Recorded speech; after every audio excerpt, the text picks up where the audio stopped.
Jam! Hello again and welcome to the Mana Pool. This is episode 504 of the Mana Pool. And before we get started, just right here at the very beginning, and if you don't like this, it's Mike's fault, I would like to thank the... I forgot what I was gonna do. Oh, I would like to thank the... Dude, shut up, I'm good at this. I'm very professional. The TMP Patreon lifeguards.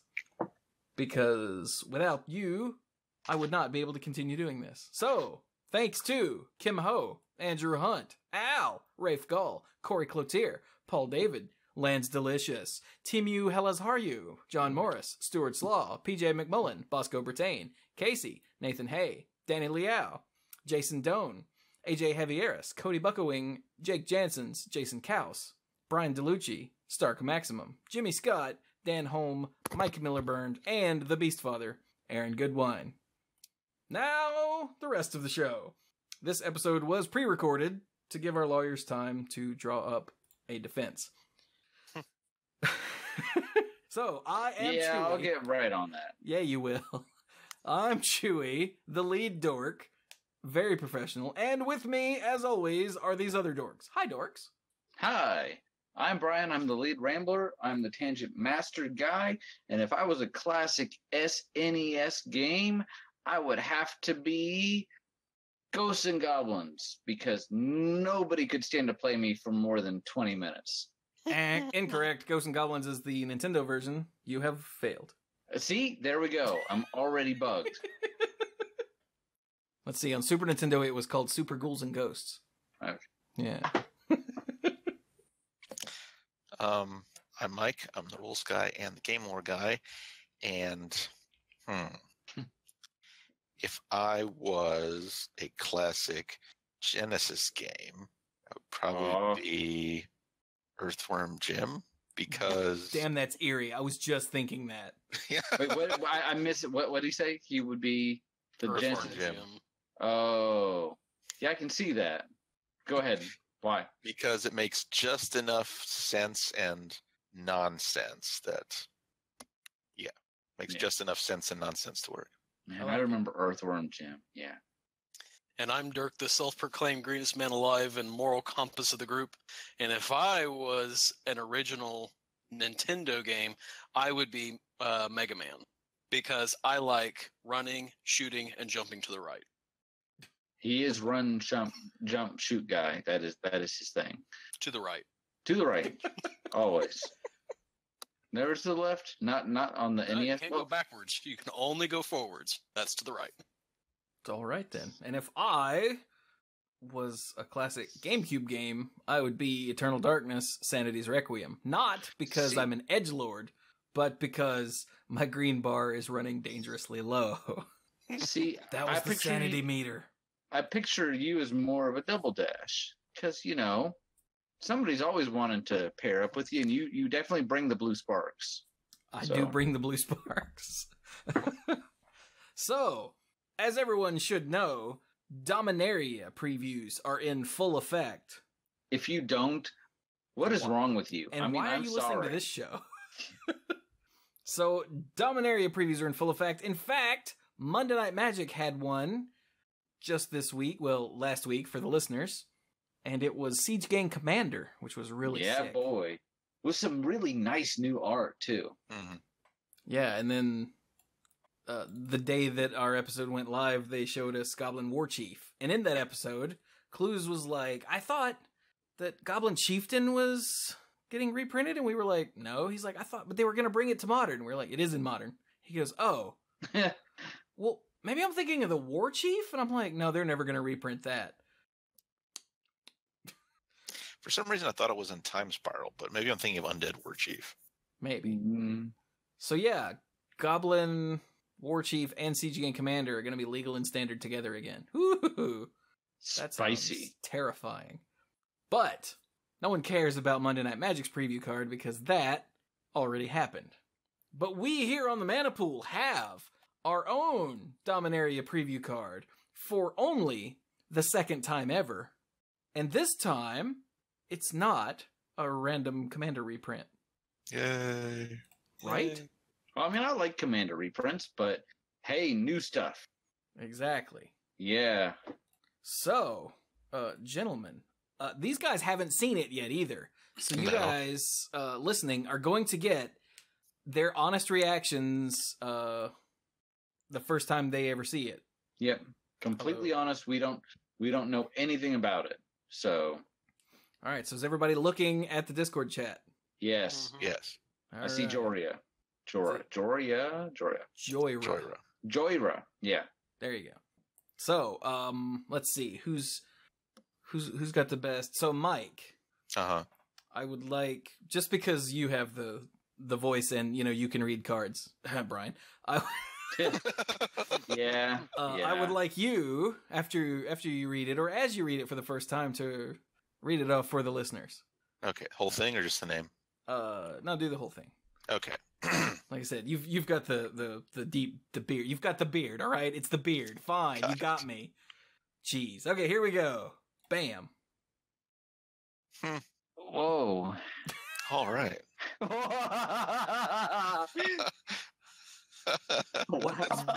What Brian said. Whoa. Get to it, Mike. Oh, that flavor text is pretty cool too. Okay, so here we go. Evra, Halcyon Witness. For 4 white, Evra is a 4/4 legendary avatar. Rare. Okay, legendary creature avatar is rare and has 2 abilities. The first ability is lifelink. The second ability, pay 4, exchange your life total with Evra Halcyon Witness's power. This is my head. Flavor text is a quote from The Fall of the Thran. Light from the null moon took form, a mirage made real, alone in grandeur, isolated in a world that once had been its own. Nice. Mike, what's the null moon? The null moon was an ancient Thran artifact. It was an artificial moon of Dominaria, and it was part of the control system that they had for their system of techno-magical artifacts that helped to run their society. It was basically a big control satellite, like the Justice League space or whatever. Yeah. And I believe, if I recall correctly in reading the book The Thrawn, during Yawgmoth's final assault on the Thrawn before he was pushed back into Phyrexia, the workers aboard the Null Moon were killed, right? And it basically just sat there in orbit above Dominaria. Mm-hmm. And once the Thrawn were gone, nobody knew what it was, so people were just like, oh, it's a moon. Yep. Turned out it wasn't a moon. It was, in fact, a space station, maybe. And it came into play during the events of Apocalypse. But, right. Huh. Yeah. So, this is insane. And at first glance, you're like, well, I could take my life total from whatever to 4. That's amazing. But that is sick. Oh my God, sick. But first of all, if you have a way to pump this, especially a way that doesn't necessarily rely on auras, but like Glorious Anthem effects, it's going to be higher than 4. So if you ever fall to less than this thing's power, but greater than 0, you can always make sure, if you have a way of controlling the damage that's coming at you, you can basically keep yourself alive much longer than you had to be. And then if you ever get to swing with this or deal damage with it, your life total, let's say you don't pump this at all. Let's say you go from 3 to 4. Great. Next turn you swing and you go from 4 to 8. And then they're like, well, I can only hit you for 5 points of damage, so I take you down to 3 again. And you're like, great, go from 3 to 4 to 8 again. In limited, this seems really good because if they have to like kill you for Exaxes or it's no good. And that's important, especially since you can also block with this thing. So go ahead, Mike. I think you're I I don't know. I'm just surprised that your examples ended up being that small because of the life link. It doesn't have to hit the opponent; it can hit anything.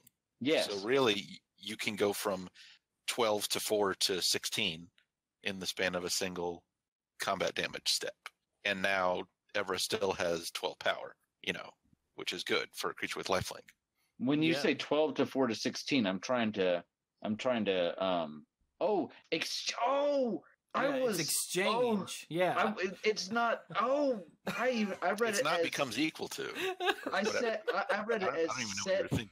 I was thinking set your life total to Evra's Oh. power. I was Oh, trying I to see. figure out how you went from 3 to 4 to 8 when it should be 3 to 4 to 7. Okay, So yeah. I was really See, confused. Okay, this is way better. Okay, I already thought, okay, this seems really like hard to do, but I imagine the most you were getting with this at any time was 4 without buffs. Now that I've actually remember, guys, I'm actually reading this in real time.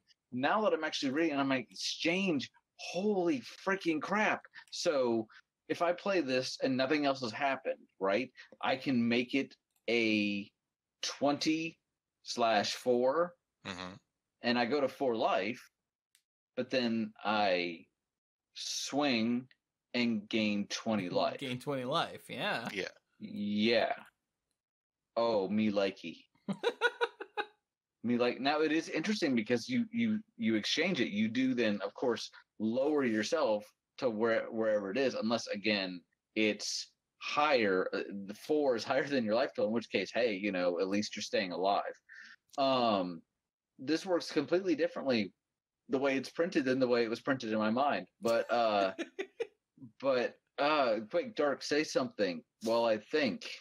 So technically, if you were to get this out, no damage on the board, you go from 20 to 4 to 24.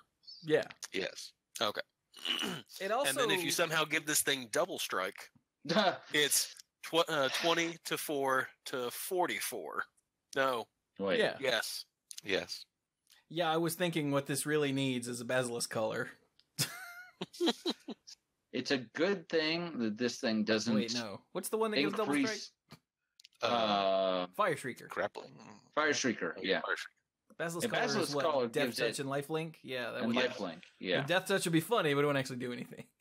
And the lifelink would be redundant. It's a good thing this doesn't actually increase its own toughness, because as good as that would be stupid.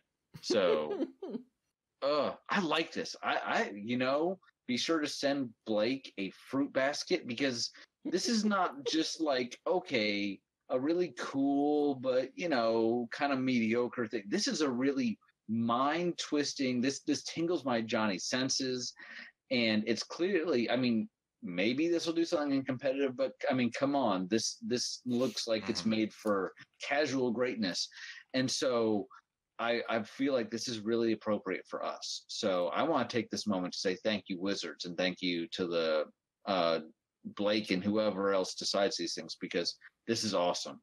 And I'm really glad we got to do this. And my mind is just like, oh wow, there's just this is just awesome. Is it bad that I completely missed the lifelink the first time I read it? I was like, oh, hey, that's pretty good. To And be then, fair, like when I opened it up, because I glanced at it when he first sent it to us to make sure that it was a complete card. The image didn't get screwed or something. And I looked over it real quick and I went, right, that's a full card, thanks. And then I didn't look at it again until like yesterday. And I was like, yep, okay, it's still there. Because I was afraid to download. It's been sitting in my inbox because I didn't want to like download it and have it on my desktop like during a stream or something. Accidentally show my desktop. People are like, what's that? Oops. It's my fan art. Yeah, I just so I haven't actually looked at it until I opened it up to send it to you guys. And I saw the lifelink and I went, "Oh my god!" Yeah, this is crazy. I mean, in theory, you never even really have to use that second ability if you just want a decent sized body with lifelink. You can just be like, "Hey, look, here's my 4/4 with lifelink. Throw some equipment on it. Go to town." If that's all you want to do.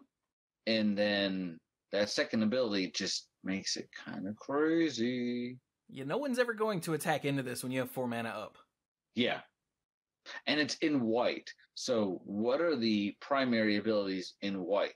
The first one that comes to mind, well, white actually gets a lot of abilities, or it's at least tertiary with a lot. But the one that comes to mind immediately for me is First Strike. Yup. It also gets Double Strike, but Double Strike is a little harder to put on things. Let's just start with First Strike. that means that even though it's not pumping its own toughness, that almost doesn't even matter because it's going to deal the damage first. White is also one of the primary colors, along with blue, for flying. And you know what this really crazy card that you want to hit things with needs is evasion, right? So, hey, Mike, are you back? I couldn't hear you guys. Oh, you must have done that weird thing. Oh, no, that means you can't hear me, but I can hear you fine. Oh. I just couldn't hear any of you guys for a really long time. Discord didn't say anything was wrong. Oh, yeah, weird. We've been nonstop talking the whole time. I could tell your bubbles were lighting up, so I knew that. Well, there you go. Wouldn't be an episode of the Manipool without technical difficulty. There you go. Usually coming from Mike. But I was talking about the abilities that you usually find in white to pair with this, and one would be first strike, another would be double strike, although that's a little harder to come by, and then flying. And then, of course, there's vigilance, because, it's bad enough that if you attack with this, but then maybe the opponent could swing back. But being able to attack with it and gain some life, reset it, do whatever you need to do, and then have it open to block later is just crazy. So these are not things it has innately, but just without even going into other colors, you're hopefully going to have some easy access to first strike, double strike, flying, or vigilance, or something like that. And this card benefits from all of those. Because, sometimes there's an ability that you're just like, well, this doesn't really help or hurt, but this gets better with any of those things. Yeah, like the aforementioned Death Touch. This, sure. Right. Yeah. A thing that I like about it from the other side of the table perspective is when someone goes, all right, well, I'll swap my life total with her power, so now you're at 4, and someone else, let's say you're playing a game of Commander, someone sitting over there goes, wait, you're at 4 now? Char. Yeah, because it's not, it has an element of risk to it. What I also think could be interesting, and Mike will have to make sure I'm right on this, but this is an activated ability. So you pay the cost, which is the 4 generic mana. Yeah. And then the once you pay the cost, the ability goes on the stack and everyone has a chance to respond. So if someone says, oh yeah, in response, give Evra -2/-2, this is going to mean that you're then going to 2, correct? Yeah. Yeah. Okay, at least before. If they find some instant way, which exists, to give it like -5/-0, you're going to have a problem. Oh shoot! But not for very long. Oh snap! Well, no, because if you because then you'll be dead. Well, if you make it yeah, because you don't want to kill. Okay, here's the thing: you don't want to kill Evra because then the ability just fizzles, right? But it doesn't fizzle. That's cool. Okay. For like it gets countered, but the exchange doesn't happen. If you're told to do an exchange, but you can't make part of it for some reason, then you don't do any of it. Yeah. So in this instance, if we're playing against it, you want to remove its power, but not necessarily its toughness. Right. So something like a shrink. Yeah, which is why Mike said -5/-0. Yeah. Yeah. And there's certain cards that do that in blue now too, because green getting that is kind of weird. Yeah. I think there has been a recent blue aura with flash that gives minus some big amount of power. So Yeah, I'm going to exchange. It was in Ixalan block somewhere. Yeah. I'm going to exchange my life total with this power, and its power is now -1. Ooh. So my life total is now at -1. Ooh, yeah. So it's not without some risk, but there's lots of ways to think about this. And in Commander, of course, the more people you play against, the more answers there possibly are. But this certainly at least paints a target on itself, because as long as you're able to connect with a swing on this and activate it before you actually hit, you're going to get all that life you just quote unquote paid back, just the way that this reads. In limited, this feels like you have to kill this. A 4/4 with lifelink in limited by itself is probably problematic because it will make the game stretch on much longer than otherwise. If you're the opponent, you want to close things out. The ability to then exchange, not replaced, but exchange your life total with this means that it can also become not only a lifesaver, but potentially a huge threat. This definitely goes to the top of kill it with fire, And if you're playing this in limited and you have a good idea of what removal is available and what the board state will look like, you can set yourself up very well with this, where you either win the game with it or they have to be so far behind to try and interact with it that you come out way ahead. So play wise, this seems to be a hit, but not one of these like, oh god, insufferable, like there's no way to deal with it kind of hits, which is good. Found it. It's actually from Kaladesh. It's Ether Meltdown. Okay. It has flash and gives enchanted permanent -4/-0. All right. How much does it cost? A blue or a one and a blue? One and a blue. One and a blue. That seems fair. So flavor wise, this seems really awesome as well for anyone that's been familiar with the story since the Thrawn, or has some knowledge of it. That seems pretty cool. And the art is really very cool. Nice. Mm-hmm. Like, I really kind of want to see a wallpaper of this, because I really wish I had gotten like some art for the thumbnail for it, because it's so cool. Or they give you a larger art asset to. Yeah, like this picture that you guys are seeing is all I got. Like, it's a tiny thing.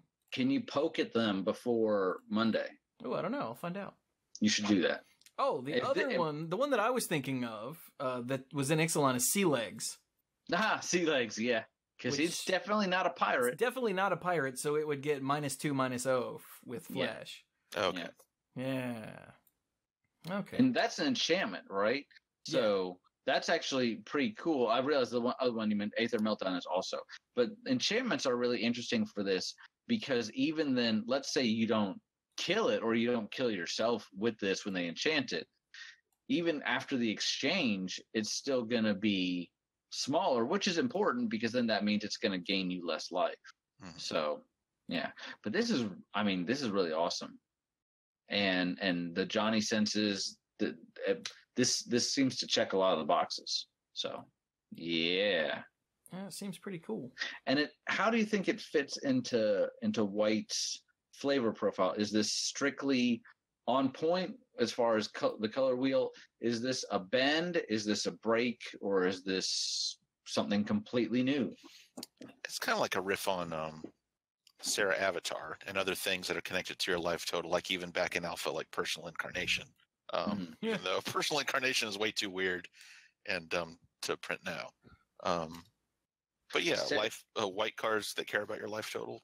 Yeah. And lifelink is definitely primarily in white, so it seems solid. You mentioned Sarah Avatar because that was one of the first cards that, before mythics were ever a thing, that really felt mythic to me. Oh, yeah. And when Nate played a Sarah Avatar and put a soul link on it, I learned the true definition of, misery and magic, but also a sense of like, that's a really cool interaction. Yes, it hurt me, but to see two cards interact that way was really cool. And I actually think I like this a lot better, just because, again, as awesome as it would be for it to pump the toughness, that just makes it too good, in my opinion. It makes it too hard to interact with. So, and for the sake of Magic as a game, while everybody loves powerful cards, you also want the game to be interactive. So, yeah. Oh, and for you old school player, not old school the format, but old school as in have old cards, you know a neat trick you can do? You put Spirit Link on Evra Halcyon Witness. Because it's not lifelink. Because it's not lifelink, it's an actual triggered ability. So you'll gain life off of the lifelink, and you'll gain life off of the Spirit Link, and then you can throw a Loxodon Warhammer on there as well, because that's also not lifelink. No, they changed it to lifelink. Did they? Oh, I thought they kept it. I thought they changed it back. Really? No, it has trample and lifelink. Okay, never mind. Well, 2 Spirit Links. Ha ha ha ha ha. Oh yeah, that's the one that is worded like Spirit Link, but they changed it to lifelink, even though other stuff they didn't. Yeah, and I thought they made a point of saying, weird. Yeah. Well, whatever. So cool. And then, as Dark pointed out, double strike. Enough said. Mic drop. Trample is also pretty big. Yeah. Trample. Yeah. Any kind of evasion. just because you're connecting with them. And meanwhile, while you're padding your life total, theirs in theory should be going down, down, down. So yeah, it shouldn't take more than a couple swings if you have some sort of evasion or trample or something. Yeah. Nice. Well, thanks again to Wizards because this looks awesome. Yeah, this is pretty sick. Which means it fits in perfectly with the rest of this set. Oh my God, guys. Oh my God. As much as I want to talk about our preview like all day, holy crap. They are not holding back with this set. No. Not even slightly. So, is that good for every Halcyon Witness, you think? I think so. If you see anything else during previews that makes you go, hey, this would be cool, then we can reference it again. But very true. As much as I appreciate the preview, there's some. It's not just that there's a lot of other stuff to go over. It's that there's a lot of other like sick, amazing, sweet stuff. So, yeah. So how? Oh, I have an idea. Okay. We should probably, and I think this is a good idea, do the Planeswalkers first. Probably a good idea. Because the Planeswalkers are, well, not to put too fine a point on it, completely insane. Yeah. I believe there's 3 as of today. Is that right? Or am I missing one? There's 1 in red, 1 in gold. And 1 in colorless. Yeah, there he is. And 1 in colorless. Yeah. Nice. Yeah. So let's see. Who's the red person here out of the 3 of you? Out of the 3 of you, not really any of you. So hey, who wants to read the first one? I don't know that she's really mine, but I think all of these are amazing, and I think the other 2 might actually fit these other 2 better. So you know what? I'll take it, because who exactly is going to turn down covering Jaya Ballard? I mean, really, come on. It's Jaya Ballard, and she's not the task mage. This is her in her full-fledged Planeswalker form, and here we go. She costs 2 and 3 red, so she requires some pretty heavy devotion. Not literally, but, you know, you got to be pretty committed to red for this. And she is a legendary Planeswalker, Jaya. She comes in with 5 loyalty, and she actually has 2 plus abilities. The first one's +1, add 3 red mana to your mana pool. Spend this mana only. Sorry. Just add it. Add it to your hand, your deck, the stack, whatever. To your life, really. To your get 3 red mana in your life wherever you can. Spicy. All right, let's go ahead and get 3 red mana. You can spend that mana only to cast instant or sorcery spells because, you know, a red ritual could be ridiculous. They have found out that rituals in almost any color are just silly. So, you know, use it to burninate somebody. Sounds good. Her second ability is also a +1. Discard up to 3 cards, then draw that many cards. So that's pretty nice. That's some nice card selection there. That's a serious rummage effect. That is a serious rummage effect. 3? And then finally, 3. And then finally, for her limit break, -8. So she starts at 5, can go up +1 either way. So you're building to this, whether or not you actually use this. You get an emblem with, you may cast instant and sorcery spells from your graveyard. If a card cast this way, we put it into your graveyard, exile it instead. Boom. Ladies and gentlemen, this effect, it usually costs a card to get this effect. What's the one with flashback from original Innistrad? Past in Flames. Past in Flames. You have to spend the card. Now, yes, that one in that instance did have flashback, but you have to spend a card to get this effect, and then you only get it for 1 turn, which means you're already committing mana to it. Yawgmoth's Will is another version of this, and it's the slightly broken one / really broken one. Costs 2 and a black to do that. But again, and I believe that's not restricted to instant sorceries, but it's only that turn. There was another one in Invasion Block that was actually an enchantment that allowed you to do something that was a Yawgmoth's Will, but you were limited to playing 1 spell a turn. So this is some serious stuff. This is literally, you get this, doesn't require any mana aside from the mana to pay for Jala. In theory, you've been playing instants and sorceries to get to this point with that first +1 ability. And if you haven't been playing them, you've been discarding them to that second one. And then you get this emblem. You can cast as many as you want every turn forever. Yes, okay. They exile when you play them. So I don't want to make you think, great, I got a lightning bolt in my graveyard. Spend 8 mana, you lose. It's not like that. But it's still ridiculous. It is still utterly ridiculous. And because of all this red, you might be in mono red, in which case you're probably just burninating their face off. But every color is going to have some instant or sorcery that's going to really combo well with this. In red white, if you're doing a control shell and you have spent, like, say, 3 or 4 wraths just to keep the board clear, and now you can cast them all again, think about how demoralizing that is for the opponent. I don't even need to get into blue, because blue does instants and sorceries like nobody's business. Literally every color has some way to benefit from this. This is insane. That's probably why she has RRR in her cost. Probably, yeah. That's what I was about to say. That's why she slanted so heavily towards red, is because that ability is kind of busted when there's other. But even in mono red, you're going to get to -8, and you're going to be like, hey, all these burn spells I threw at your face or your creatures to keep them from killing me. Or discarded earlier. Yeah. Boom, mother. Just boom.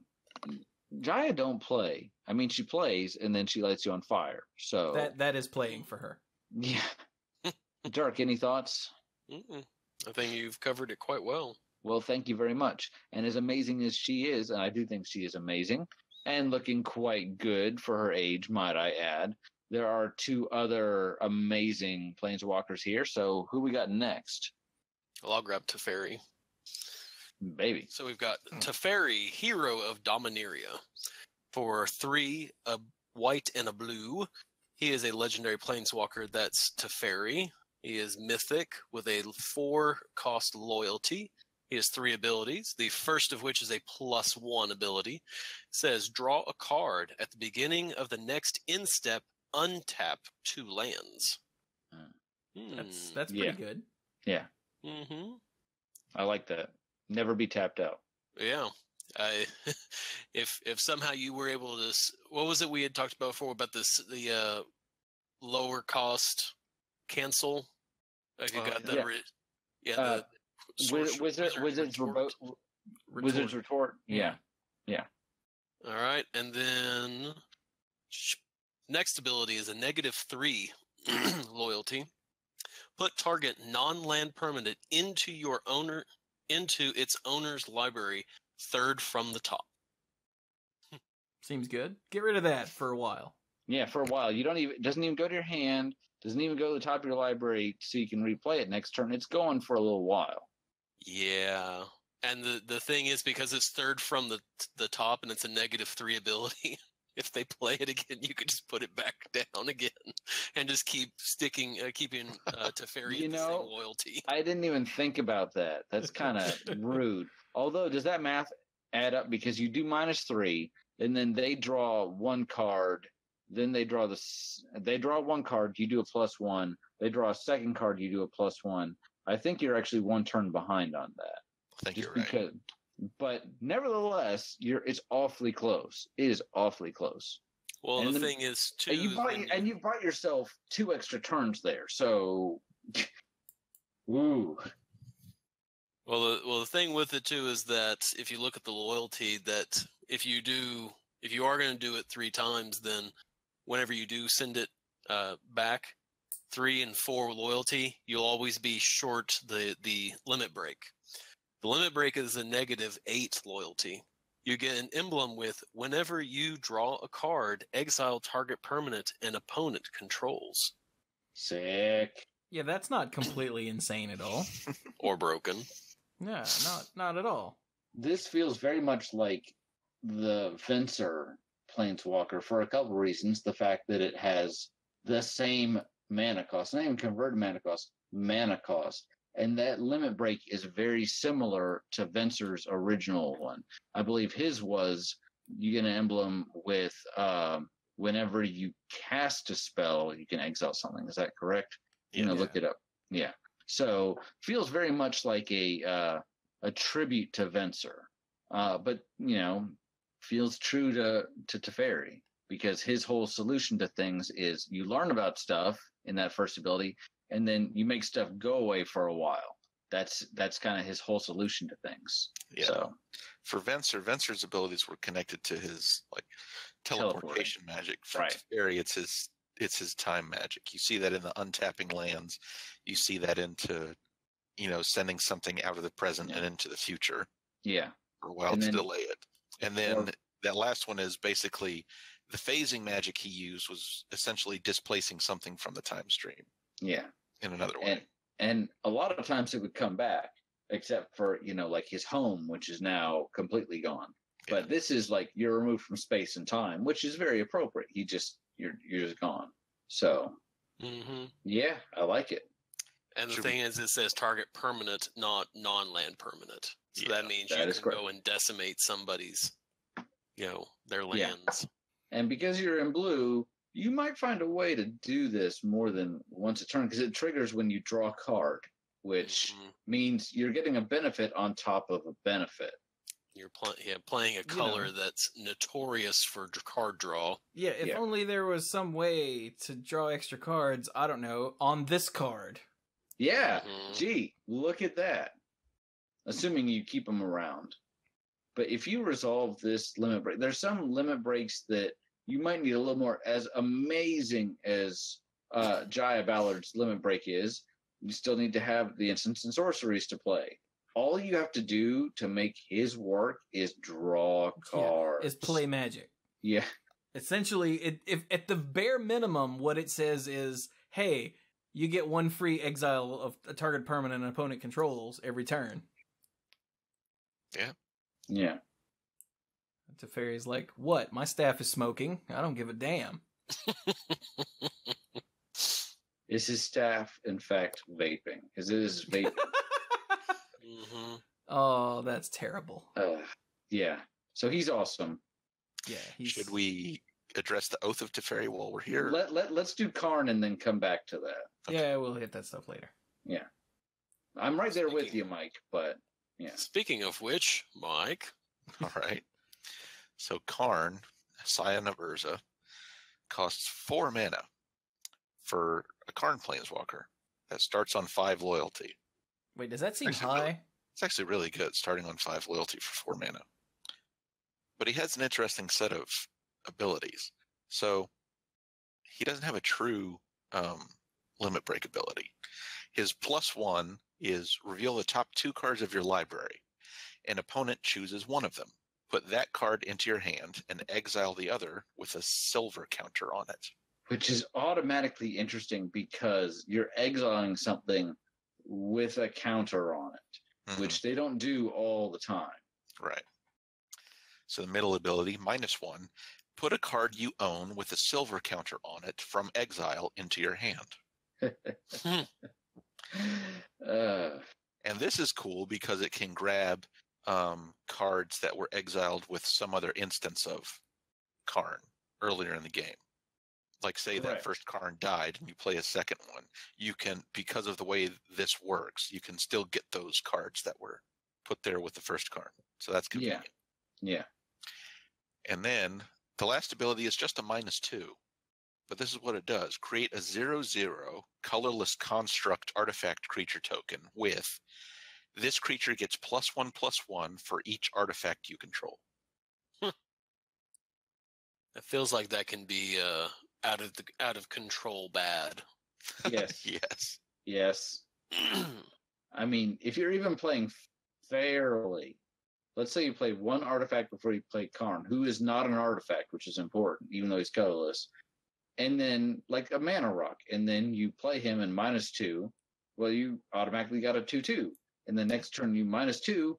Each one is now a 3/3. That's with one. Well, you're not going to be using it like that. I'm pretty sure you're going to have other artifacts. So, as tempting as that last one is, I'm tempted to simply just go +1, -1, +1, -1 with Karn like all day long to basically just draw an extra card every turn.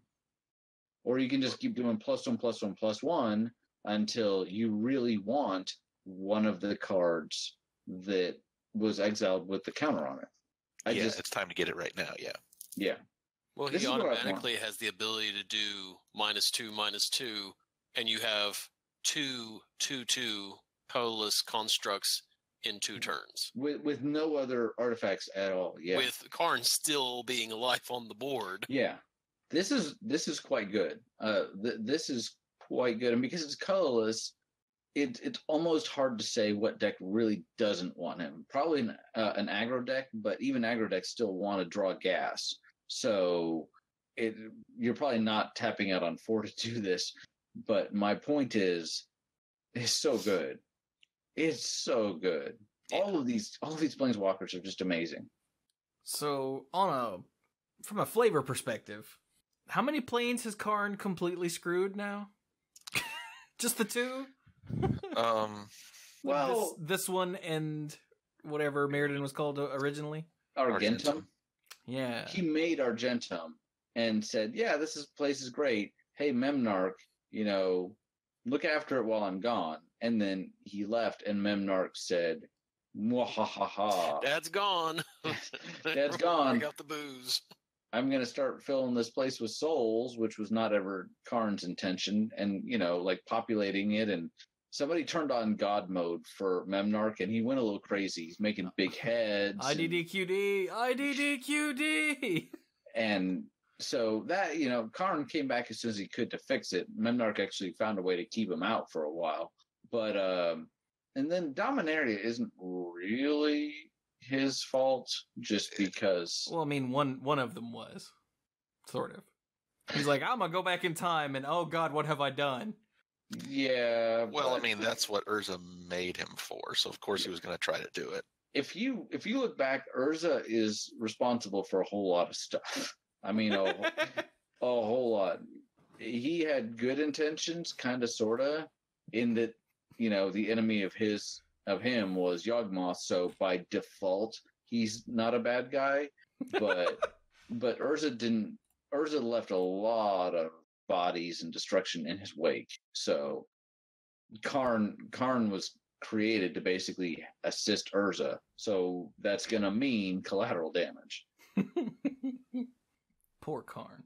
Yeah. At least he's not the Death Star anymore. He's trying to get better. Yes. Yeah.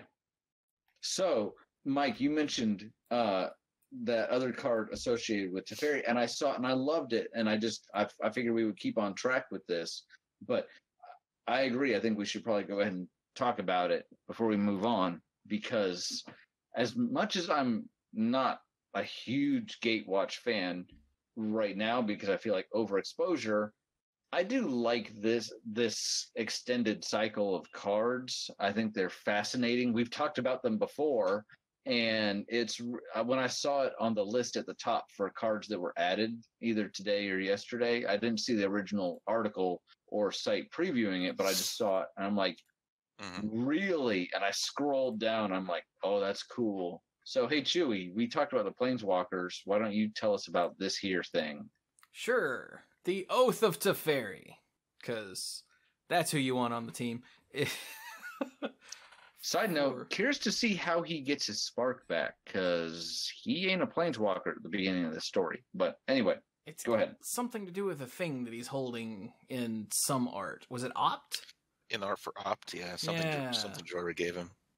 That's right. That's right. But anyway, the Oath of Teferi for 3 a white and a blue is a rare legendary enchantment. When it enters the battlefield, exile another target permanent you control. Return it to the battlefield under its owner's control at the beginning of the next end step. So it's one of those delayed blinks of anything. Like maybe resetting a Planeswalker. So that's fun. But of course, they all have 2 abilities. The other one is, you may activate the loyalty abilities of Planeswalkers you control twice each turn rather than only once. It's a chain veil. You don't have to pay mana 4 after the first turn.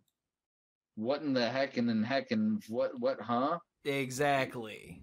Like, remember what we just said? Remember what we just said about Karn? About, like, okay, +1 next turn, -1. How about you just +1 and -1 in the same turn to basically just, draw 2 cards every turn. And that's not even the most, like, broken thing. That's, like, the most basic thing. What were you going to say, Chewy? I was going to say, just look at his card. +1, draw a card, untap 2 lands. How about draw 2 cards, untap 4 lands? Seems good. I think his card really should have said, with his oath, I promise not to blow you guys up. Oh yeah, there's flavor text. With the smoking staff, Yeah, my staff is vaping. Just ignore that. I promise not to blow you guys up. There you go. That's what his oath should say. So his oath is, for the lost and forgotten, I will keep watch. Which just hits you right in the feels. Yeah, because that's his whole thing is, he removed his country to keep it safe from the apocalypse, and he couldn't get it back again. So it's like he feels especially on a global scale. Yeah. All the horses and all the king's men couldn't find the king's country anymore. Oh, now I'm sad. So, those are the planeswalkers we have right now. Yeah. And they are good stuff. Pretty sick. Yeah. Pretty darn sick. But there's a whole bunch of other, like, amazing stuff. And we could, like, break it down by rarity. But part of, and, Chewy's the boss, so I'll do it however he wants. But part of me is tempted to just, like, have everybody pull out stuff that really caught their attention. We'll talk about how cool it is. So, because there's so much cool stuff. Yeah, that seems good. Sweet. Okay, wait a minute. Hang on. There's a legendary sorcery that I just saw that I hadn't seen before. Okay. And I want to read it. Because I haven't read it. I forgot what it was. Hang on. What color was it? Oh, it was Kamal's Druidic Vow. This is a good one. I have not read this, but I saw it said Kamal, and I went, because that's what this entire set is. It's like, okay, hang on. This is a conversation I was having with someone recently. How many abilities were there in Time Spiral block?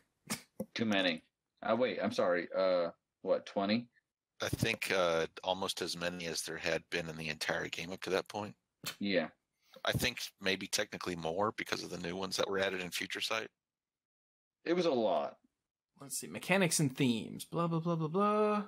Buyback, Echo. So just in Time Spiral, the set, it had Buyback, Echo, Flanking, Flashback, Magnus, Morph, Shadow, and Storm. It had Rebels, Slivers, Spell Shapers, Thalids, Split Second, and Suspend. Flash finally got a keyword. That's just in the first set. Like, there were more in the other two. But Time Spiral was great for people like us that had been playing for a while. Yeah. Because it was all about nostalgia. But the problem with that is they took the nostalgia to this extreme level where every card referenced something else. Yeah. And there were so many, like, old abilities that were brought back so you could go, oh, dude, that's cool. Yeah. And... Or you get one and you're like, this is literally a mashup of these 2 other cards. Exactly. That's kind of interesting. And Dirk and I had not been playing nearly as long as Chewy and Mike. Not even close.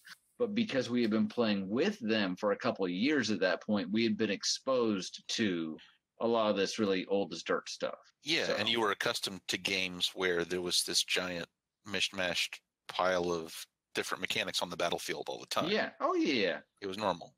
All right, does that have Rampage? Okay, what's Rampage do? Okay, how is that different from, yeah. So, yeah, Time Spiral was the first nostalgia set, but it was really bad for new players. Yeah. Like, really bad. Like, you could look at a card and go, okay, this card has 2 abilities, neat. And it was fine if you were a new player. And an older player would go, oh my god, that's a mashup of this and that. That's so sweet. But the card itself was fine. The problem is... sometimes those cards weren't even fine. Sometimes they were still wonky and, like, weird. Yeah. But the problem is, like, for individual cards, it was fine. But for the set as a whole, for new players, it was a nightmare. Yeah, it was just not accessible at all. Right. And I think Dominaria is a nostalgia set done right. Mm-hmm. Because if you don't know who Joyra was, or if you don't know about the Weatherlight, or if you don't know who Kamal was, it's fine. It doesn't matter. It doesn't impact your enjoyment of the set or of the game as a new player. Yeah, or if you just take, a common card like Keldon Overseer or something, you don't have to sit there and wonder, why doesn't this card make any sense? And the only reason it would make sense is if you were aware of the two different cards that it was referencing that hadn't been printed in 10 years. Yeah. It's not something like that. But Dominaria doesn't decide to throw all these old keywords at you. Mm-hmm. It's got, what? I already forgot from the mechanics, but it's got Kicker and... Kicker's fun to bring back. Kicker's easy to understand. Kicker is one of the most intuitive of mechanics ever. Mm-hmm. Right. But I'm saying that... We have the historic theme. Yeah, there's the historic theme, which is spelled out, so Mm-hmm. that's fine. At least every place I've seen it tells you what historic means. Yeah. And then Kicker is very grokkable. It's easy to follow. The legendary thing, the legendary sorceries, it tells you what they are on the card. Yeah. The sagas, once you get it, you're just going to get it. Yeah, Once and they even managed to make the reminder text on that less rulesy and more Mm-hmm. easy to read and understand. Yeah.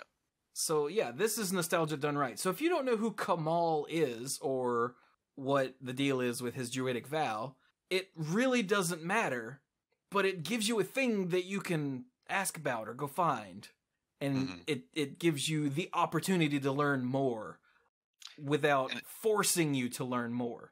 Yeah. And even the single line of flavor text helps a lot. Centuries ago, a barbarian laid his rage to rest. See, that is literally what I would tell you if you ask.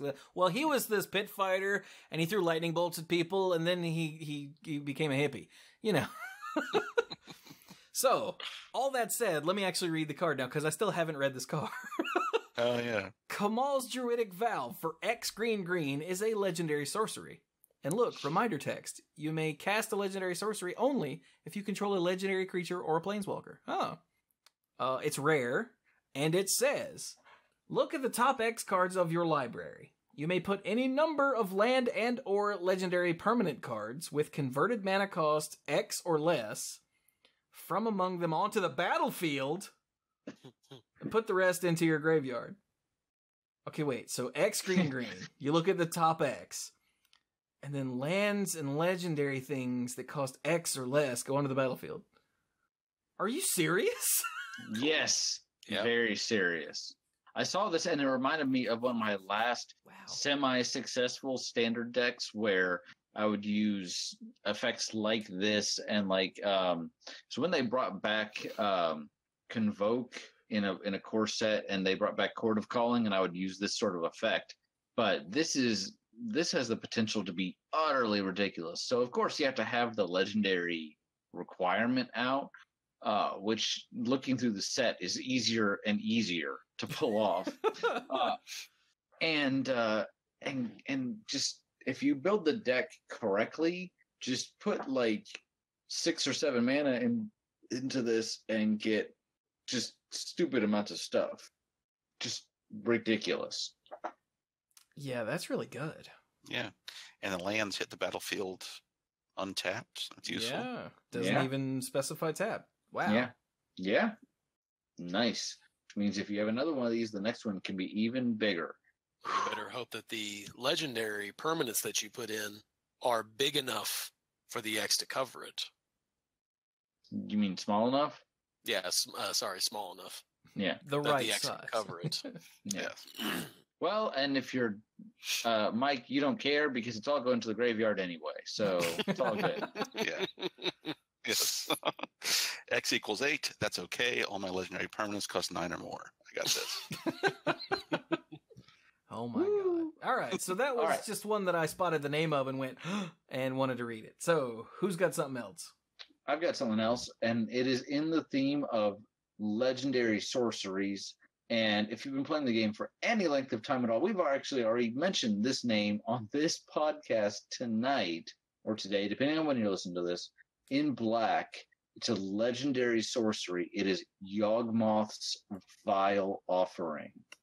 And this is just ridiculous. I mean, even the name Yawgmoth should evoke lots of like terror and stuff. And the art on here, oh wow, Kind of fits that. yeah. We'll go over what this is depicting in a second. But for 4 and a black, legendary sorcery is rare. Put up to 1 target creature or planeswalker card from a graveyard onto the battlefield under your control. Destroy up to 1 target creature or planeswalker. Exile Yawgmoth's Vile Offering. So you're going to nuke something of theirs, and you're going to take something. Well, I should say, you're going to resurrect something first. So you can't kill something and then say, all right, that's mine. But you're going to resurrect something first, a creature or a planeswalker from any graveyard. Like if you milled it away, Mike. And then you're gonna blow something up, including possibly a planeswalker, which are generally more difficult to get rid of than creatures. I think that's value town, and the moment that this depicts is really iconic. In Apocalypse, during the course of the story, Urza and Gerard, Caption, the hero of the Weatherlight, actually are sent to Phyrexia, and their minds are kind of controlled by Yawgmoth, as just about everything on the plane is. And he actually makes them fight to the death several times, and they keep getting brought back, right? Mike probably knows a little bit more about this than I do, but I don't know the details of that part. Okay. Well, basically, it makes them fight to the death, and at the end of it, in the Phyrexian arena, no less. In the Phyrexian arena, which is what you see here, which is part of why this card is so amazing, is you see not only this amazing art, but it's a depiction of this famous event, and in Phyrexian arena itself is another famous card. So, is that what this is depicting? I mean, Gerard's holding Urza's head in his hand, so that's how it ended. Was Gerard cut off Urza's head, then actually managed to break free of the mind control and get back to the Weatherlight. Urza stayed alive through this process, by the way. Yeah, well, he was a pre-mending planeswalker, so losing his body, it's a Tuesday. So, but okay. the flavor text, I didn't know that. Yeah, because of the flavor text. Yeah, centuries ago, a mad god offered a simple trade. What was the simple trade? Pay 1 life, draw a card. And I hate you. You mean as far as the story? Yeah. I think it was kill Urza and you get to leave, or something to that effect. I don't know that I ever read Apocalypse all the way through, so I'd have to refresh myself on that. But, I mean, look at this card and what it does, and look at this art, and oh my god, somebody find another one, because it's just too good. Oh, okay. I did a Google search, and I found the MTG Reddit, and the first comment is, Gerard bringing Urza's head to Yawgmoth to have Hannah resurrected. Oh. Right. Yeah, because she died of, like, Phyrexian poison. So that is the simple trade. There we go. I remember she actually died at the end of the Invasion book. So this is kind of insane. Like, so the art from this is the first time we've ever actually seen Yawgmoth on a card. But I want you guys to look at this. I saw this on Twitter. Mm-hmm. In an old Inquest, we got this random picture of Yawgmoth that no one had ever seen before. From the concept art. Yeah. And they've used this to create the art on Yawgmoth's Vile Offering. Is that not cool? I think that's cool. Yeah. But anyway, so as much as I love all these cards, we have to keep moving because there are a million cards to talk about, and they're all insane. Hey, Mike. Yes. There's a demon.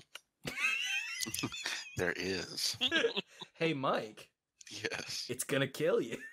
It definitely is. All right. So, Demon Lord Bells and Lock. AKA the bad guy of the set. Yes. 4 black.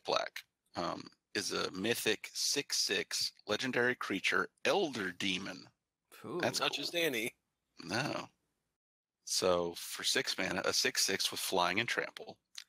And When Demon Lord Belzenlok enters the battlefield, exile cards from the top of your library until you exile a non-land card. Then put that card into your hand. If the card's converted mana cost is 4 or greater, repeat this process.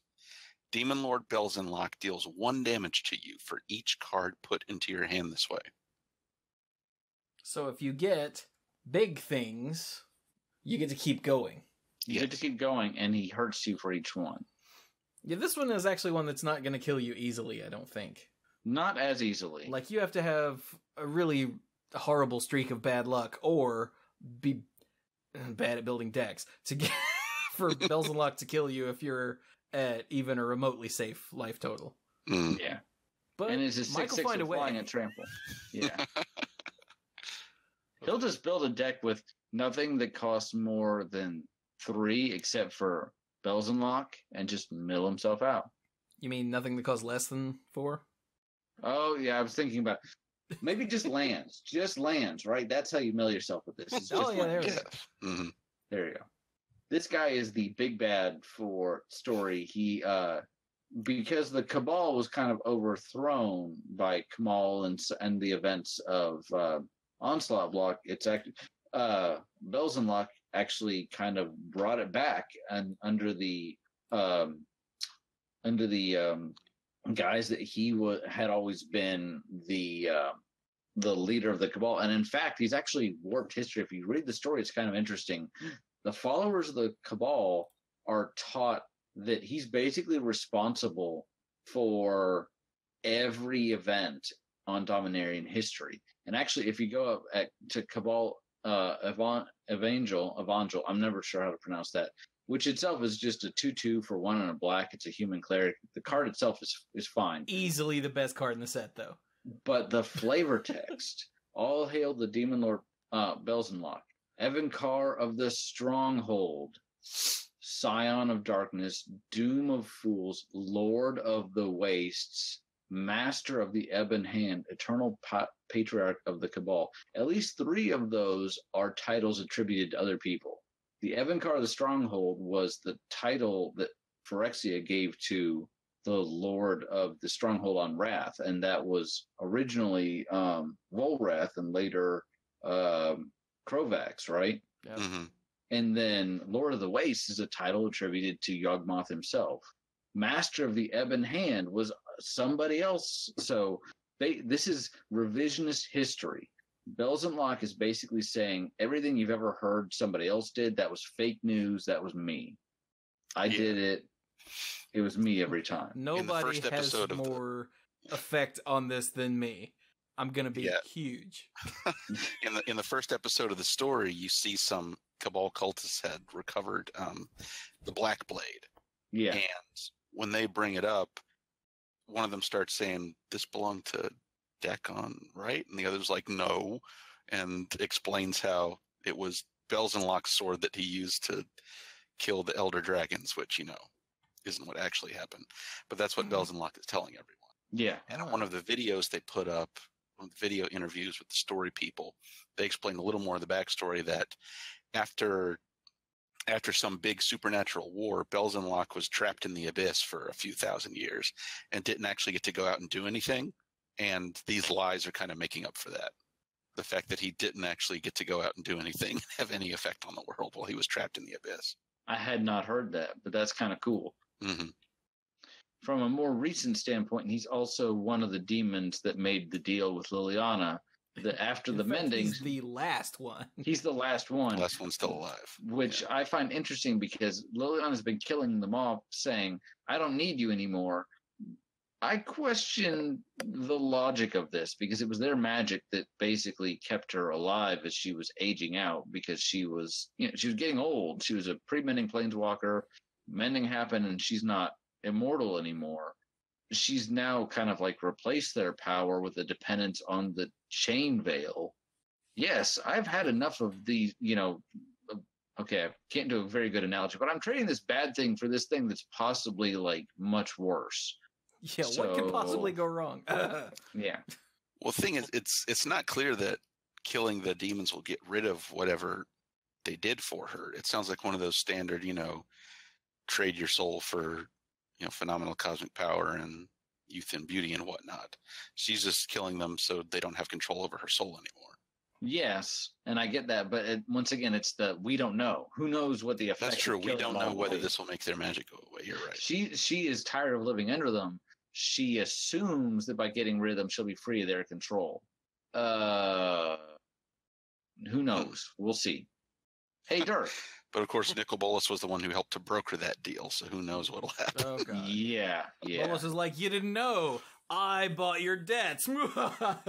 Just call me Freddie Mac or whatever. I don't know. Well, Hey, Dirk, do you see I'm gonna anything let you guys figure out which one of the legendary creatures is me.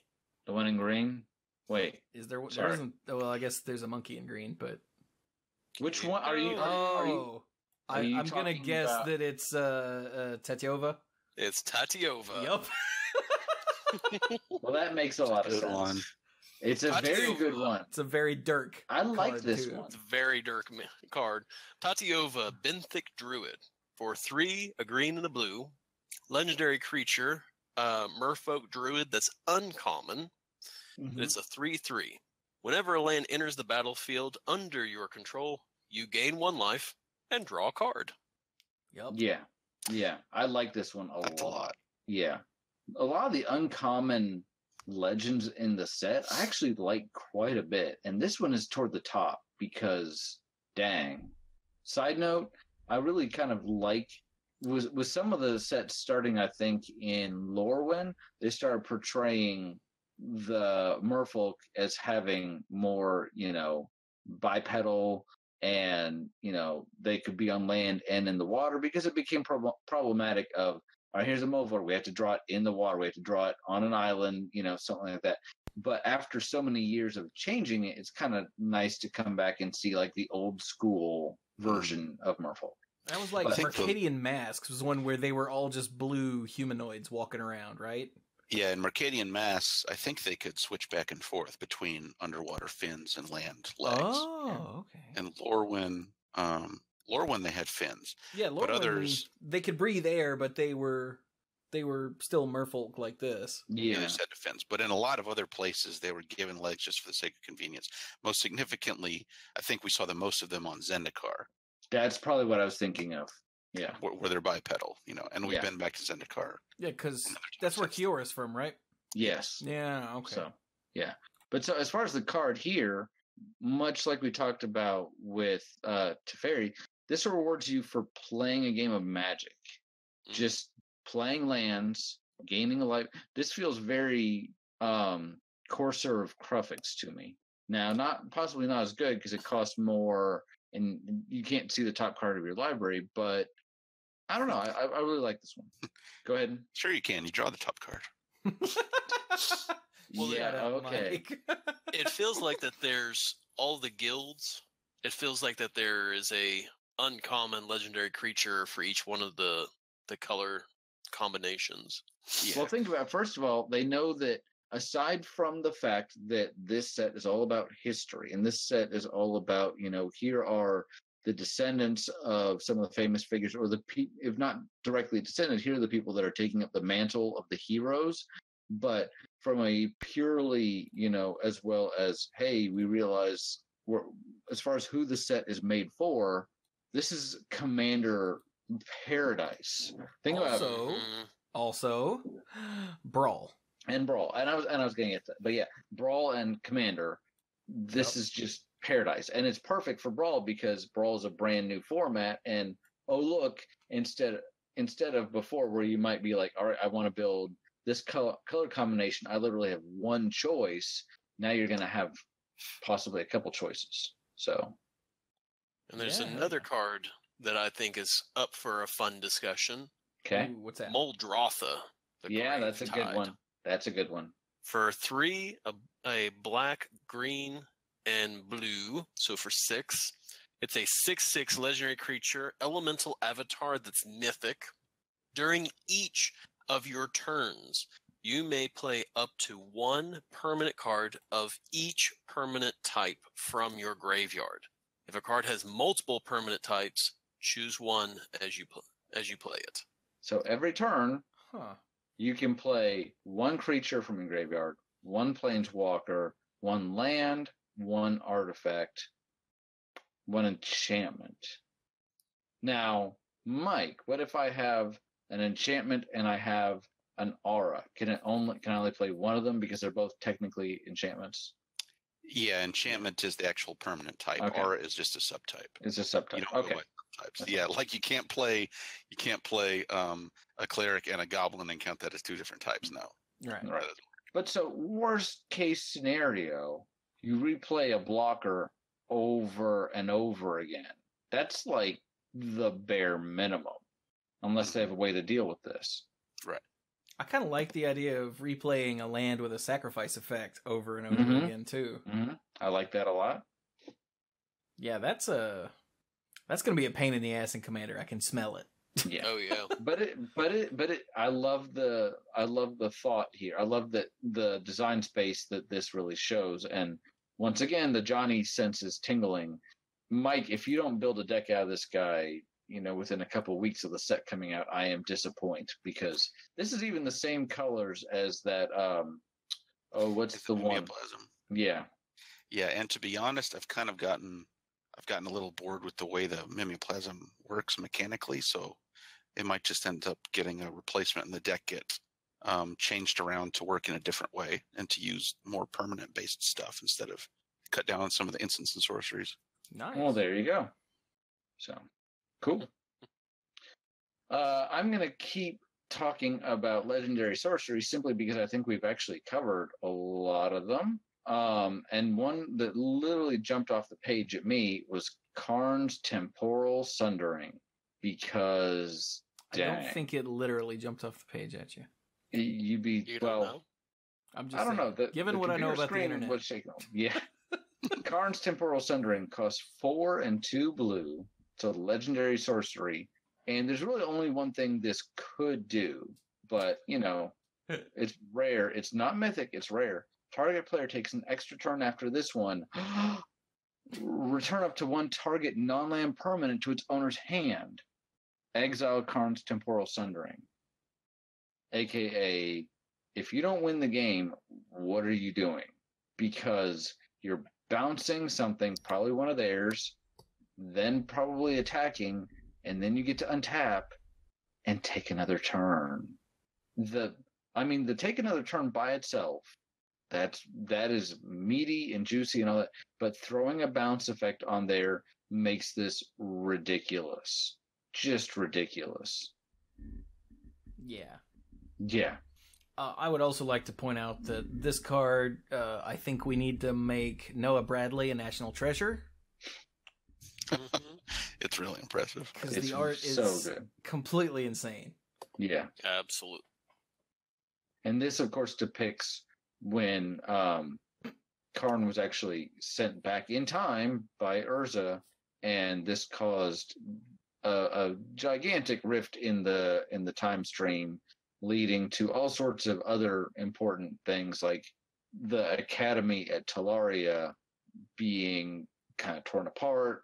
There were actually Phyrexians attacking at the time, or sleeper agents from the Phyrexians attacking at the time, and there were time bubbles and bubbles where time would move slowly and quickly, and this led to Teferi, being stuck in a time bubble, and Joria, and all sorts of crazy stuff came out of this one event. So good job, guys.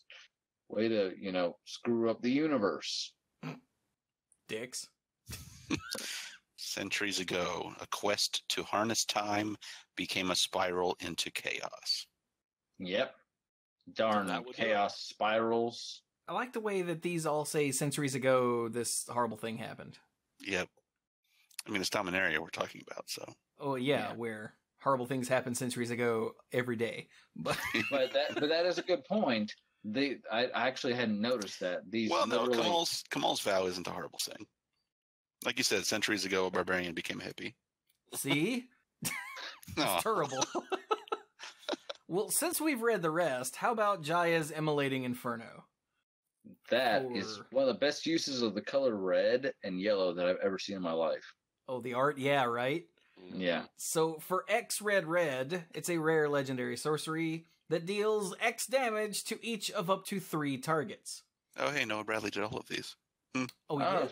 Oh, Yeah. Nice. definitely No wonder national treasure then.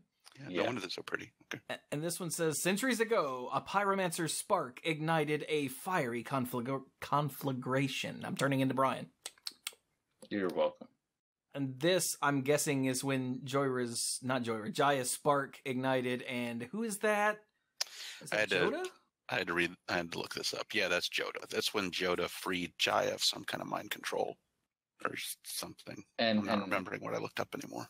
I believe that's correct. I think Marcel had preserved his spirit into a ring or an artifact or something like that, and he freed her, and the result was a bit like Chandra's. I think a lot of red planeswalkers kind of get their start very similarly in, something tragic happens or mind altering, and the world around them gets very hot very quickly. So, Yeah. but so for X and 2 red, and it's like a great fireball, except you don't have to pay the extra mana to split it up. It's automatically being split up. And it's not even dividing the damage. It's dealing X damage to each thing. Yeah, it's pretty sweet. It's pretty redonkulous. Like I got 3 fireballs to throw around. Just don't mind me. Yeah, I mean, even if X is 3 and you're killing 3 creatures, that's wild. Yeah. That's great. I like it. It's really good. So what's something else that somebody saw that they really liked? Mike, you haven't said anything in a while. Well, you haven't picked out a card in a while. Right. When I saw 2-headed giant, I was confused because Yes, me too. like, wait, they can't just reuse that name. And then I remembered, no. It was of 4 eyes. 2-headed giant of 4 eyes. Yes. I am right there with you. I saw at the top, oh, look, they reprinted 2-headed giant. And I wasn't even going to look at it. And then I was looking at something else, and I'm like, oh, look, it's 2-headed giant with different art. Wait. And a lot more text. Yeah, a lot more text, and I'm pretty sure different mana cost. I'm pretty sure double, and I don't remember a whole lot about the original 2-headed giant of 4 eyes, but I'm pretty sure Double Strike didn't exist back then. No. So I was like, okay, wait a second. Oh, okay. Yeah, so 2 red for a 4/4 giant warrior who's rare. Whenever 2-headed giant attacks, flip 2 coins. Yeah, buddy. Coin flip back. Yeah. Yeah. If both coins come up heads, 2-headed giant gains double strike until end of turn. If both coins come up tails, 2-headed giant gains menace until end of turn. And both of those are flavorfully brilliant for a 2-headed thing. Yeah. Absolutely. Because either when they communicate properly, they either hit twice or they require 2 blockers. Like, it's just brilliant. And it's still a 4/4 for 4, which isn't broken, but it's still really good. Oh, darn. I didn't get the coin flips to match well. It's not like it hurts itself or anything. Yeah. Yeah. It's not like if the coin flips don't match, then it deals damage equal to its power to itself or something stupid like that. You know, Which is fully what I was expecting when I saw when you started reading. Yeah. Well, yeah, when I first saw the word coin. That's what I was expecting to read next. But it's not dumb. Yeah, it's not dumb. What is the alternate win condition that wants you to flip coins? Well, you have to win flips. This doesn't count as winning or losing. Oh, it doesn't. Yeah, okay. Chance Encounter is about winning flips. Yeah, you remember when Corey played Mana Clash and was trying to win with Chance Encounter, and we looked at him and we're like, that doesn't work. And we read the text of Mana Clash and we're like, huh. Whoops. And Corey was like, well, that sucks. I guess I die. Yeah. Yeah, something that just cares about a heads or tails result. It doesn't count as winning or losing a flip. So it doesn't work with Chance Encounter. Gotcha. Yeah. And remember, if you don't have coins handy, because who carries cash these days, you can use a D6 and just call, like, evens heads and odds tails. Mm-hmm. Or something. Yeah. You know, as long as there's a 50-50 shot of something, then you're good. Yes. But you can't, like, match me for it or anything like that. You've got to have some sort of thing to do that with. Mm-hmm. But yeah, this card's really cool. And his his outfit's so stylish. Very good. So I'm really amazed we haven't hit any of the Weatherlight crew. Well, there's a lot of We haven't been amazing recording stuff all here. that long. Been recording a pretty good while. Well, we haven't talked about all that many cards. That's true. We've been gushing. We... Speaking of gushing, oh my god, Ice and Manipulator's back. Okay, sorry. It's okay, Mike. It's not as good as it used to be. It's fine. I know, thankfully. Also, oh my god, Gilded Lotus is back. And look at how pretty it is. It's so awesome. And I love the flavor text because the first time we saw Gilded Lotus was actually on Mirrodin. So here we've got Karn saying, "The perfection of the lotus reminds me of my hopes for this world and my failures. I will Plural? not rest." Yeah, plural. "I will not rest until I've atoned for them." So he's thinking of Mirrodin and how, oops, Phyrexians. He was like, whoops, I should have wiped my feet before I walked in the door. Oh, it'll be fine. Yeah. Way to go, Karn. So And oh my god, they reprinted Mox Amber. Except, oh wait, that's not a reprint. I was going to say, what? Nope. But it's a Mox. They printed another Mox. Yup. And it's so pretty. It's very pretty. For no mana, because it's a Mox, Mox Amber is a legendary artifact. I believe the last one they did was also legendary, correct? Yes. The opal Yes. is legendary. The opal, yeah. It's mythic. You can tap to add 1 mana of any color among legendary creatures and planeswalkers you control. So the downside with this one is you can't really get an effect out of it right away because you've got to be able to pay something for something else. But it is still a free mana source. Go Isamaru. Nice. Turn 1, Plains, Isamaru, Mox Amber. I don't know, something that costs a white, whatever. Yeah. Well, I mean, I do see a 2-cost legendary creature here with Shauna, and there's always the 2-cost planeswalker, everybody's favorite, Tibble. He's so awesome, or something. Yeah. Anyway. Anyway. So yeah, there are legendary creatures that are now on the Weatherlight, which the Weatherlight is here as well, and as a vehicle, which is cool because we have vehicles now. So yeah, Clues said on Monday Night Magic, I wonder, like, this is one of those things that's just plausible enough. He said, I wonder if they came up with the concept of vehicles because they wanted to make a Weatherlight card again. Although at the time he didn't know there was another Weatherlight, but That's still, pretty long con. yeah, that they design stuff well in advance. I would probably believe that it's a very, very happy coincidence. And like when they are designing the set and they've got vehicles, they're like, this is what we have to do. But going back to Kaladesh and going, we're going to have Dominaria. We want to have the Weatherlight. Come up with a game mechanic, people. Like, I know, Make it cars. What? Cars? Trust me, it'll work. So what's the Weatherlight do? Okay, I'll take it. For Weatherlight, for 4 mana, it's a legendary artifact. It's a vehicle. It is mythic. It has flying.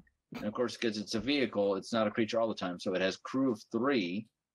Whenever it deals combat damage to a player, look at the top 5 cards of your library. That's a lot. You may reveal a historic card from among them and put it into your hand. Put the rest on the bottom of your library in a random order. So you're hitting, and it's a 4/5, which I didn't say. So you're hitting them for 4, and you're getting to look at the top 5 and get an artifact, legendary, which includes planeswalkers, or a saga. Seems pretty good, and it fits into the flavor of what this is really well. I mean, the original Weatherlight was also was it Skyship Weatherlight or Airship Weatherlight, or what was the Skyship Weatherlight? Skyship Weatherlight was also about legendary permanents as well, right? No, I think you just went through your... Oh, no, I gotta look it up. Okay. So All right, when it comes into... There we go. Go ahead. When it enters the battlefield, search your library for any number of artifact and or creature cards and exile them. And then for 4 and tap, you can choose a card at random exiled with it and put it in your hand. Yeah. So it's still a older version of, picking up things and whatnot. Yeah. But this one really just says we're getting the band back together. Yeah. Mm-hmm. And when I was reading the story and they're like dredging it up from the ocean, I'm like, this is when I know I'm really invested in what's about to happen. So, yeah. So now we've got a crew, or a prospective crew, and it's captained by Joria, who is back and looking fine, and this card is redonkulous. Dark, have you read this yet? Mm-hmm. I'll go ahead and read it. So, Giora, Weatherlight Captain. For 2, a blue and a red, which is funny.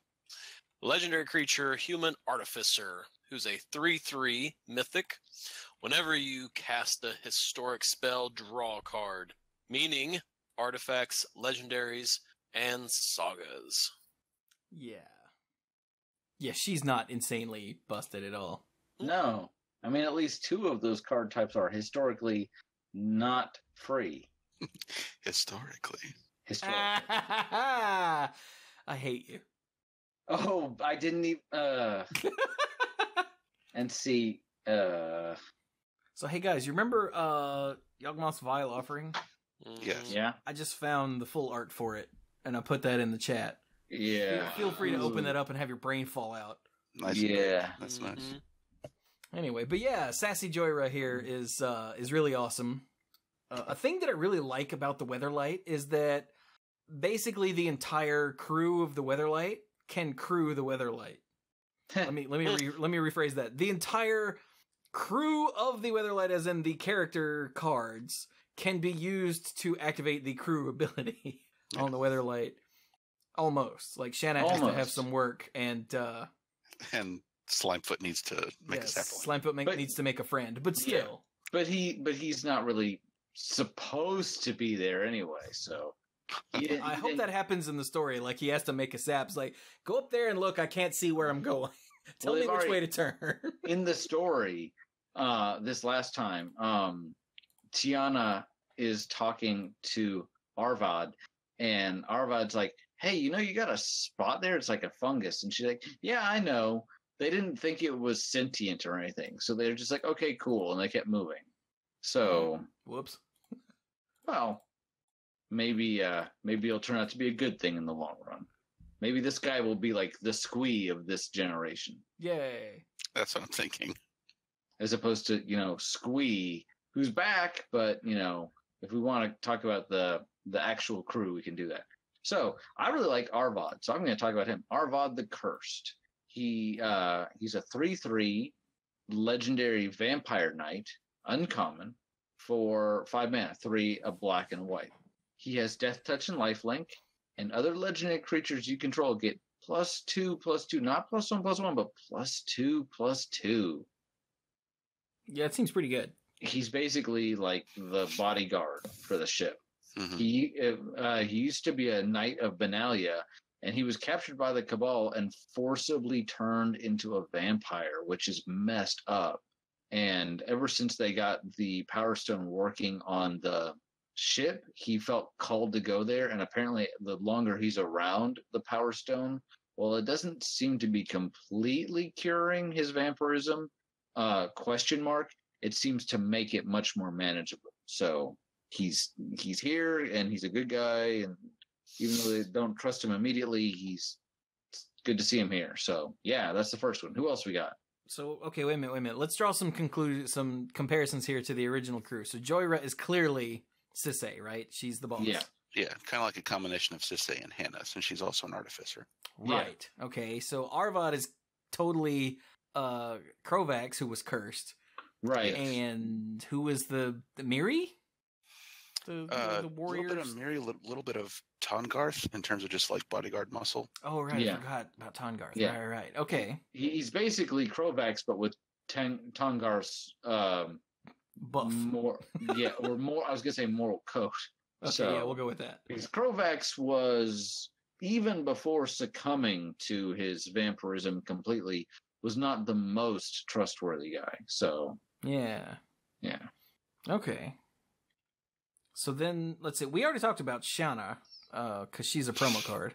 Yes, we talked about her. So she's the combination of Sisay, since she's descendant, and she's the and warrior. a Miri-ish character. And a Miri-ish, okay. Yeah. And a Miri Gerard, the warrior type, Yeah. Okay. So then, who's left? Wait a minute. We're missing. Oh, there's Tiana. We've got Tiana. Wait, we didn't talk about Tiana, right?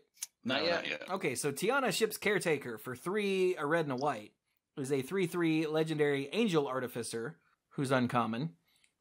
She has flying and first strike, and whenever an aura or equipment you control is put into a graveyard from the battlefield, you may return that card to its owner's hand at the beginning of the next end step.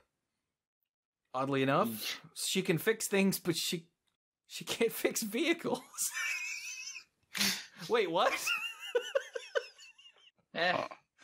Well, she's good at fixing components of things. Right. If the whole ship is scuttled, she's not going to be much help anyway, so it's fine. I love the attention. It sounds silly, but I love the attention to detail on the art, especially around her wings. Those wings just look awesome. And I almost hate that, like, there's all this other stuff, like, cluttering it up. But, yeah, she's cool. And in the story, it's really, really interesting to see how she came about and how she got to be there. Nice. Does she like swords?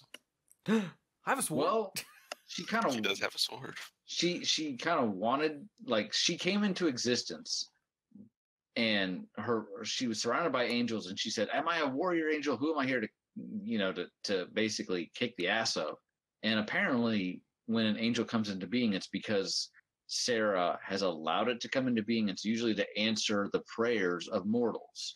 And a particular group of mortals had been praying for someone to protect their quote-unquote great machine. It was actually an irrigation machine, which sounds silly, but keep in mind, Dominaria has been through some really hard times, and this machine was under constant attack. So they said it took an unusual amount of time for this angel to form, but now that she was there, they were going to get her ready to go and protect it. By the time they got to the machine, Mike, what had happened? Yeah, the Cabal had attacked the village and burned it down and killed a bunch of people and destroyed the machine. Yeah. Dude, I hate it when that happens. Yeah. Although in Dominaria, that's Tuesday again, right? So the Church of Sarah didn't really know what to do with her, and eventually when Joria petitioned them for help, they sent her because they really didn't know what else to do with her. And she feels like Sarah is actually guiding her because she's getting all this information that she wouldn't otherwise have, as far as sprocket goes in gasket part A, and this part connects to the elbow bone part B. So she's actually able to fix it. And oddly enough, that is exactly how the Weatherlight works, dear listeners. Yeah. So anyway, non-story wise, she's a 3/3 with flying and first strike, which is already good.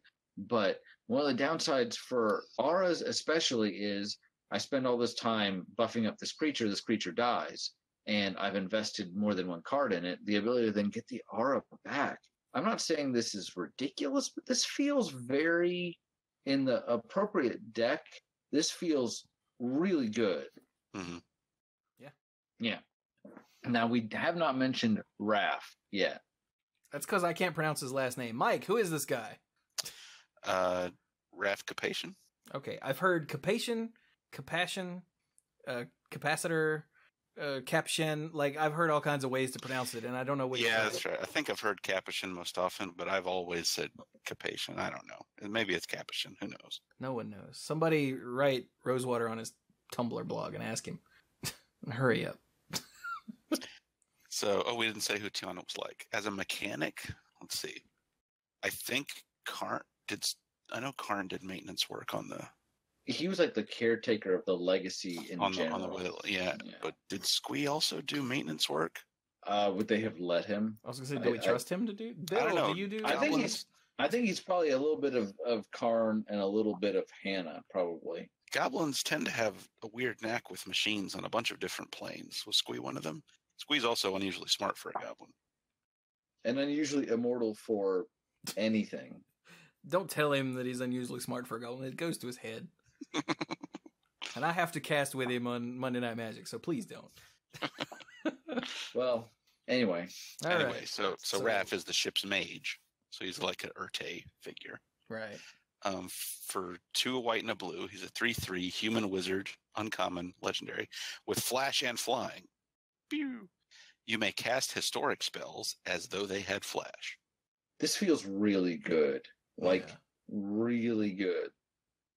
Yeah, I think one of the things we said on Monday Night Magic was being able to flash out a saga at the end of your opponent's turn, get the first chapter to happen, and then say go. They say go, and you get the second chapter.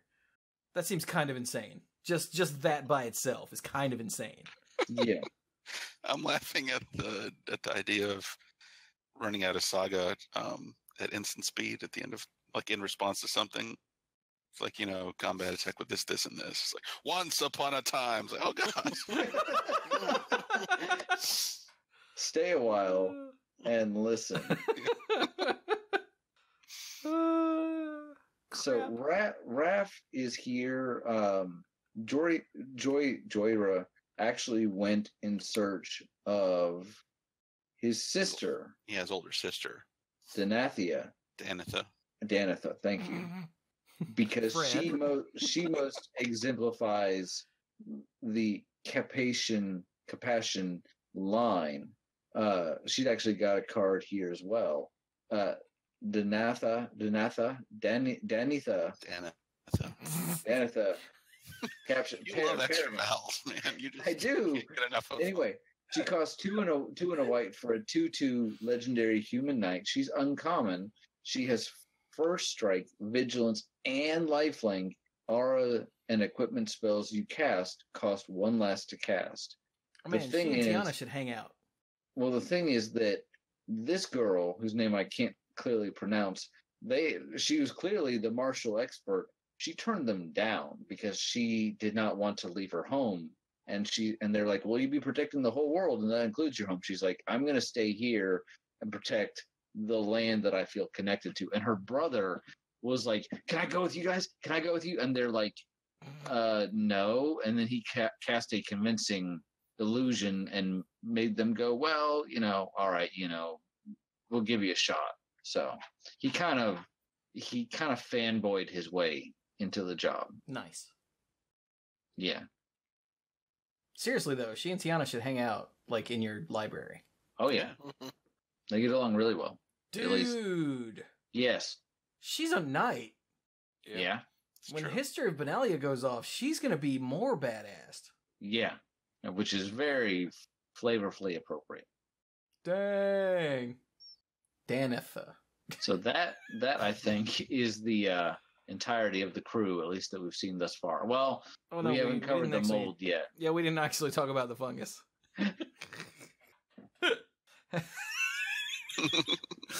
Boom, top acting and acting. We'll read the flavor text first. As Droyer restored the Weatherlight, a mushroom growing in its hold unexpectedly became her first crew member. Ew. Like they do. Did anyone clean in here? So, wait a minute. Okay, this is going to sound a little gross, but I'm going to tell this quick story anyway. Uh-oh. Mom made some homemade soup Mm-hmm. a couple weeks back and gave me a big, plastic bowl full. And I ate half of it a while back, and then I forgot that I had it. And I opened it up today. I was like, "Oh, dude, I'm going to finish that soup." And I opened it up, and I'm not going to finish that soup. But if I don't throw it out, I wonder if it'll be my new roommate. Well, if you don't finish it, it might finish you. So That's a good point. I should take that out to the trash. Yeah. Ew. I was so bummed too. So what does this actually do? Not your soup. I was gonna say it was some beef stew. It was pretty good. So Slimefoot the Stowaway for 1 a black and a green is a 2/3 legendary fungus. He's uncommon like the rest of the crewmates. Whenever a sapperling you control dies, Slimefoot deals 1 damage to each opponent and you gain 1 life. That's insane. Just given the amount of sapperling production that exists in the game, and even elsewhere, we saw sapperling migration earlier. Mm-hmm. But he also, for 4 mana, you can create a sapperling. Which is why we said earlier, if he makes a buddy, then he can fly the Weatherlight. So yeah, that's neat. Yeah, so the Weatherlight itself, like the metal frame had been like sitting at the bottom of the seabed for, a few thousand years. But Jorah was able to raise it up, and they were able to get a new weather seed to form the wooden part of the hull. They were able to get a new weather seed from Mulamo. Oh wow. Multani. Multani? Multani? I'm sorry, yes, Multani. Neat. But yeah, apparently there was a little mushroom growing on there as well. They probably didn't let the frame dry off enough before they rebuilt the hull around. Should we varnish it? It's getting late. We'll do it tomorrow. Well, technically, Muldrotha, the Gravetide, is also a child of Multani, but not in the Weatherlight, which is good because she might wreck it. All right. So what else do we have? Because we're about to hit 2 hours here. Yeah. There's just we've still got some ridiculous stuff here. Right. So hey, Dirk, you haven't said anything in a while. Is there anything just nuts that is killing you? It was the Mirari conjuncture. Okay. That is blue. Conjecture, sorry. Yeah. It's a blue saga. Yeah. So for 4 and a blue, it's a rare enchantment saga. And it says, the first chapter, return target instant card from your graveyard to your hand. Chapter 2, return target sorcery card from your graveyard to your hand. Chapter 3, until end of turn, whenever you cast an instant or sorcery spell, copy it. You may choose new targets for the copy. Yeah, that's really good. Yeah. I like it. And the art depicts several regions of Otaria, because the Mirari was actually an artifact left by Karn to kind of monitor Dominaria after the apocalypse and, see what was going on. The problem was, for Karn, didn't make it completely stable, and it was kind of leaking magic radiation. And so everything around it became warped. Hence, and thus people fought for it because, it must be this divine thing. The Cabal wanted it and staged their games for it. Kamal got a hold of it, and Cephalids wanted it. And when Kamal finally got a hold of it and put it in the woods started going crazy, and that's why we have a lot of the mutants in Scourge. Not like the X-Men, but, actual like elf mutants and whatnot. Yeah, it started pumping its power just throughout the land. Yeah. And over the course of Onslaught Block, you can see the different creature types get weirder and weirder and weirder. Like the clerics became these beings of pure divine light, and the soldiers became these brutal things with no mouths, because soldiers don't need to speak, they just need to kill. And elves became all green and like big and more tree-like, actually, kind of weirdly. And it just got bizarre. Like, zombies were growing extra arms and heads and stuff, because what else are you going to do with zombies? So, yeah. And before that, it basically did what the third chapter here does, right? Yes. The Mirari, would you pay some mana and copy an instant or sorcery spell? Yeah. So yeah, it's just really cool. All of these stories are really cool. Speaking of cool stories, Chewy, have you read the card Fall of the Thrawn? Fall of the Thrawn. Did I? Scroll. Yes, unfortunately I did. And I went, That is the appropriate response. Oh, okay. So Fall of the Thrawn for 5 and a white is a rare saga. Chapter 1, destroy all lands. Boom. Bust. I hate you. Chapter 2 and 3, each player returns 2 land cards from their graveyard to the battlefield. So at least, it's not just an Armageddon. Yeah, you can rebuild, but God, it's an Armageddon. I don't know if we ever expected to see Armageddon ever again. Yeah, even for 6 mana. Yeah. When you talked about flashing out Wraith and then flashing out a saga, I was like, oh God. Because This would actually be a really cool one to flash out, though.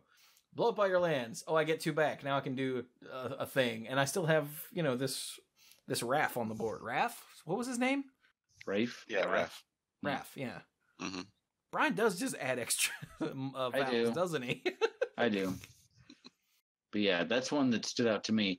I also saw Lyra Dawnbringer. Oh, dude, read her. She's insane.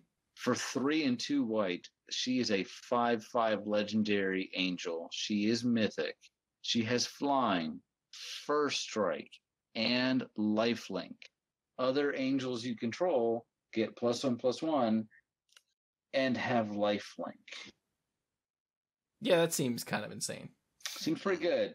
And Angel Tribal is not something we have actually seen a whole lot of support for, because angels are just basically the big white creatures, and sometimes they support other tribes like humans, and sometimes they do big splashy effects, but like I don't know how many effects we've seen that actually say, hey angels, this is for you, I'm getting a vibe of Baneslayer from this.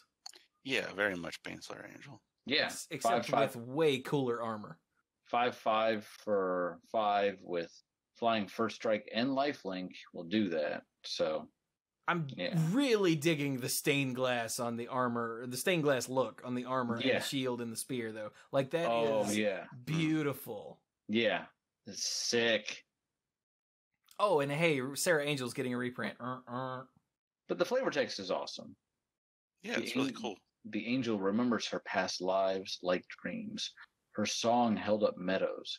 Her blade drove back darkness. Her wings carried her across the ages. Oh my God, I had not read that. She may not be the end-all, be-all of angels anymore, but have some respect. She's been through it all since the beginning. Still a good card. Yeah. She was my first Magic waifu. I also really like the flavor text on Lyra Dawnbringer. It's like, you are not alone. You never were. Oh, that's so great. Yeah. So many other good cards. I mean, I'm wondering if we should just go ahead and take a break, because there are so many other good cards, because I could think of at least 4 more that I'd love to talk about. And have you seen the stuff from today? I did see Joda. We should probably talk about Joda. Did you see the helmet? The hell? Yeah. Yeah. No. So yeah, I did. So we've been going for a while. Should we just kind of put a pin in it? No, we've got to do Joda. All right, let's talk about Joda. Hey Mike, do Joda. All right, let me go find it real quick. Okay, hang on, I got a link for you. Bam. Okay. Load, dang it. Waiting for them just to load. As Stibbs said right below the card, he's not retired, and he knows how to get a great deal on spellcasting. Mm-hmm. Okay. So, Joda Archmage Eternal. For 1 blue, red, white. It's a rare 4/3 legendary human wizard with flying. And you may pay a Wooburg rather than pay the mana cost for spells that you cast. Dang. Wooburg being white, blue, black, red, green. He's a Fist of the Suns that punches you for 4. Yeah. In the air. In the air. Like he just don't care. As opposed to in the face. So what is his color identity for Commander?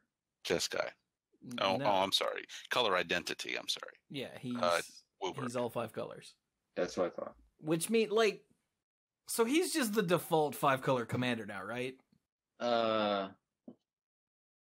Unless you're doing, what are the other 5-color commanders? For the people who otherwise don't care, like I've seen people who had Reaper King. Scarecrow King, Reaper King, who didn't actually care about the fact that the commander was the Reaper King. They just wanted all 5 colors to be jerks. And I've seen that as well. But Joda will actually do something for decks like that. Maybe do something useful. And I love the fact that he actually costs 4, so you can then untap, and assuming you have another land or mana source, go ahead and use him next turn. Mm-hmm. At least the first time. So let's see. I'm actually going to do a legendary search for Wooburg. All right. So you've got Atog, Child of Alara, Chromat. Okay, I guess Chromat's another one that's sort of whatever. Horde of Notions. That cares about elementals. Corona. No one wants to play that crap. Big Hydra thing from Alara. Yeah, Progenitus. Yeah. Okagachi. I forgot about him. Oh, yeah. Reaper King, Sign of the Ur-Dragon, but for that you need Dragon. Sliver, Hive Lord, but for that you need... Or Overlord, or Legion, but for that you need... Or Queen, for that matter. For that you need Slivers. The Ur-Dragon itself, which you really care more about the dragons. So, like, the Reaper King does neat stuff, but not without scarecrows. Okagachi is just big and scary. Progenitus is big and scary, and the rest are kind of bad. Mm-hmm. Huh. He's definitely, because of how his color identity works, he's definitely the cheapest one, right? So that's true. Yeah, he only needs 3 colors of mana to actually play him. Huh. But yeah, he turns everything that you own into a Wooburg spell if it's easier to do it that way, and that's so cool. I was about to say, so you have to pay Wooburg every time you want to play a spell. Well, you can. Well, you can't. So, but you can still pay a single. You can still pay a single blue for your 1 blue mana spell. Right. But so it's only efficient if it's 5 or greater, or if it requires, like you could play Jaya off of this. Yes, exactly. And if you don't have all the red, then it's fine. Yeah. Because in a 5-color deck, it's kind of easier to hit all 5 colors than it is to hit 3 red sometimes. Yeah. Or you could play Emrakul for 5 mana. Yeah. The one that's not banned in Commander. Because that's fair. Yeah. Chronicles Across the Ages describe Joda. They likely refer not to one mage, but to a family or an arcane title. And that's attributed to Arkol, Argivian Scholar. And it actually is just this one guy. Yeah, so Joda, where did we first see Joda? The Gathering Dark? The Gathering Dark. I think so, yeah. Yeah, he's one of those characters that just didn't make it onto a card anywhere. He did have an Avenger in Time Spiral, right? Yes. Which was a reference to Joda and to some other card that I don't remember. Urza's Avenger. Urza's Avenger, yeah. And had another one of those keywords on it, Shadow, that no one should ever have to think about. So screw it. This time, let's just. On it, didn't it? You're right. So this time, screw it. Let's just have Joda there. With awesome art. Yeah, and his art, he's floating in front of the these balls of the 5 colors of mana. So cool. Okay, I feel better now that we talked about Joda. Still so much other good stuff. The Helm of the Host is ridiculous, but I'm assuming we're doing previews next week, so... Yeah, there'll be even more for us to not talk about next week. And we got to get Dirk to bed. That is true. Yeah. So then, Dirk, how about some final thoughts?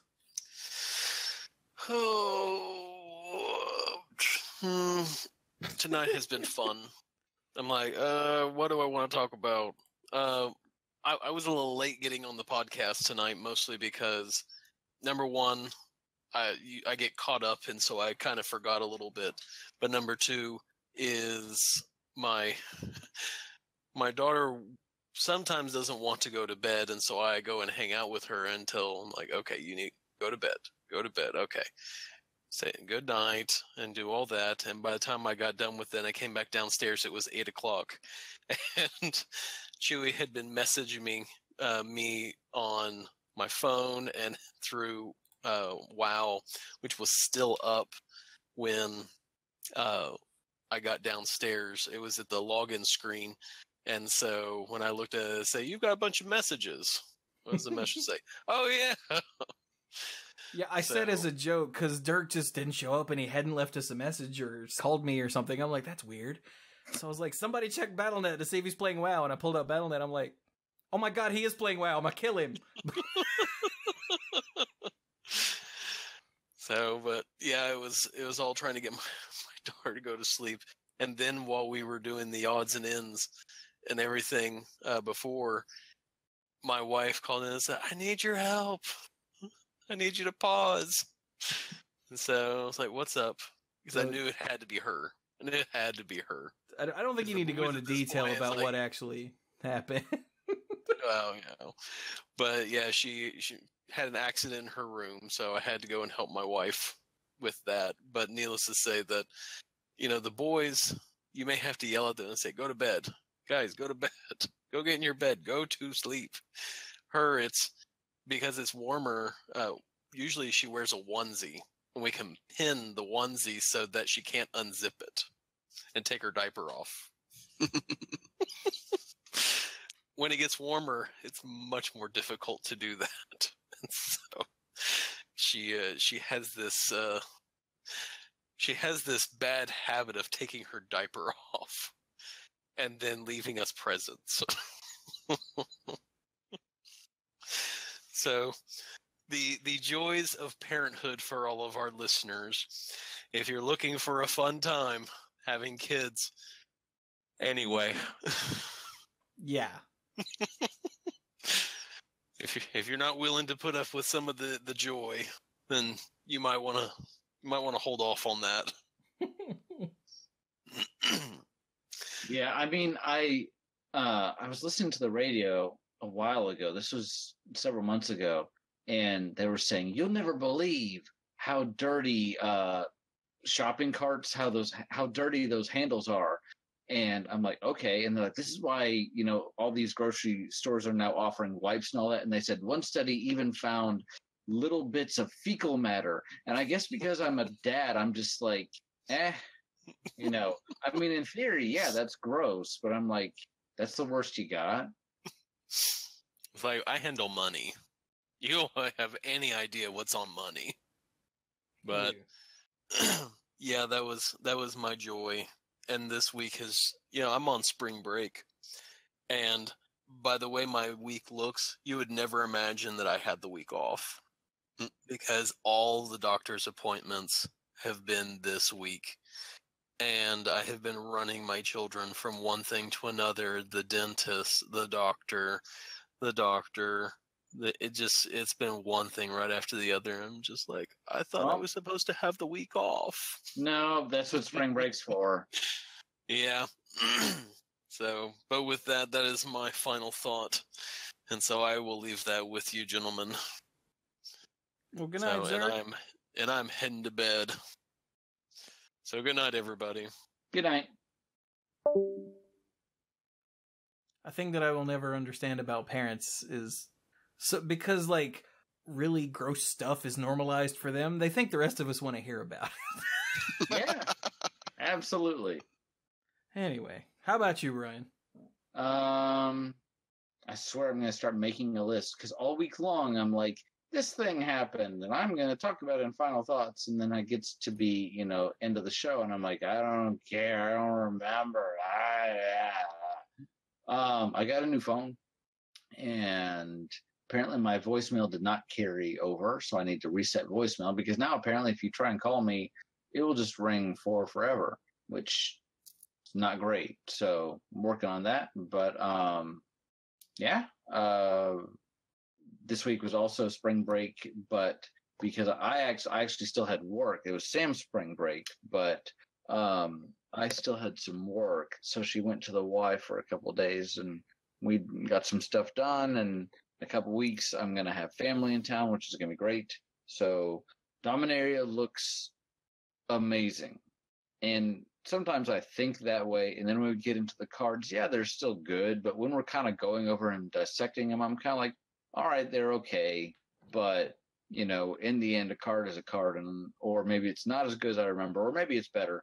But everything in here just, it hits so many good notes and it's so awesome. And I was telling them before we started the show, I think it's very wise of them to hold off on announcement day until after the set is released, because I don't know what's coming next aside from the core set.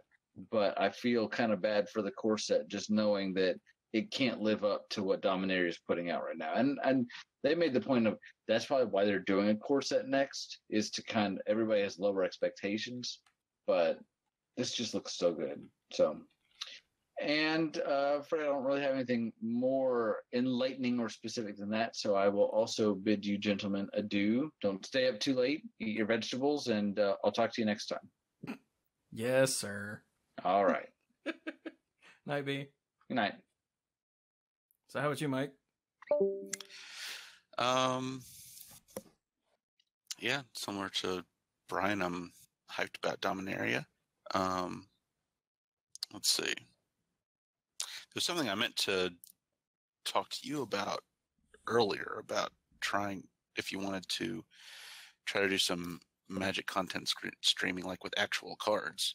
Wow. Because I still have those unstable boosters that I got from the draft day at Toy Factory.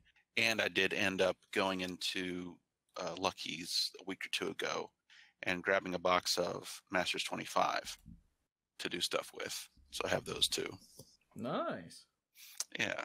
So we should try to work something out for that soon. I agree. And I'm sure the listeners do too. Yes. But yeah, that's what I have on my mind. Dominaria is cool. The story is really cool. Like I was saying before the show started, the most recent installment that focused more on Tiana and Arvad was just really interesting and charming. I enjoyed it a lot. Yeah, good stuff all around. Nice. I keep saying I need to go read that, but I know I never will, so whatever. It's worthwhile if you actually do get around to it. Haha. I've just found the push notifications on my iPad for Twitch and turned them off, so that that everyone just heard won't happen anymore. Every time that I go live on Twitch, my iPad goes and is like, you can manage your channel directly from your iPad. And I'm like, why are you telling me this? I'm streaming. I can do that from here. Well, it might assume that you don't have a dual monitor setup. Everyone has a dual monitor setup. I don't have a dual monitor setup. That streams. Shut up. Your mom's on Facebook. That is also untrue. Hey, me too. So for me, I don't know. I'm really it's a good time. I say this a lot, but it's a good time to be a dork right now because Magic has Dominaria, which is, if nothing else, every card is just a pleasure to read and think about. Like in this larger art here for Yawgmoth's Vile Offering, there's actually, you can see the Hannah to be resurrected being offered up in the center there. Like if you click on Open Original, it'll open the full size image outside of Discord, and yeah, you can actually see at full size. Okay, good. Yeah, you can see Hannah there, and that's so cool. Like so much of this set is just loaded with these moments. Like even just the names of some cards. Like what's the one we didn't talk about, but blah da da da da da da da. Rona, Disciple of Gix. I was like, dude, Gix. Yeah. Gix? Is that how you say that? Yeah. Gix, yeah. And I only have the vaguest notion of Gix. Yeah, Gix was one of Yawgmoth's most trusted lieutenants. Gix joined up with Yawgmoth way back in the day, back when Yawgmoth was still human. Oh. Yeah. So see, there you go. And he's been his right-hand abomination ever since. Nice. Very nice, Mike. Very nice. But just so much, like the fact that Squee the Immortal has Squee's toy in the art, holding it up happily. He still has the toy, and that makes me happy. And the fact that Chainer's Torment is a saga, which we speculated about a long time ago when we saw the flavor text on Cast Down. There's just so much. Yeah, it did show up. Yeah. There's just so much in this set that makes me go, ah. Even when we talked about the Night of Grace, like the opposite half of that is the Night of Malice, which Grace and Malice just brings up all kinds of memories from old Magic. And that's the name that Brian called for it too. So he was right. Oh, he did, didn't he? Yeah. So I'm digging that. There's a new Hearthstone expansion coming out. It's doing the Innistrad thing, of, the haunted woods and whatnot. And that looks like a lot of fun. There's a new Overwatch a new Overwatch event. Uprising last year was my favorite of the Overwatch events, and now we get Uprising back, and we get another one called Retribution to go with it. They're both PvE, so you and 3 other human people play against a whole lot of bots, the AI things, NPCs essentially. And I'm so looking forward to it, dude. And these are all coming out like one right after the other.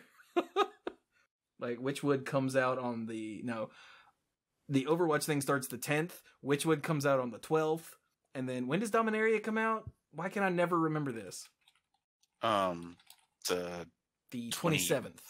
7th, yeah. So the pre-release will be the 21st or 22nd? Yeah.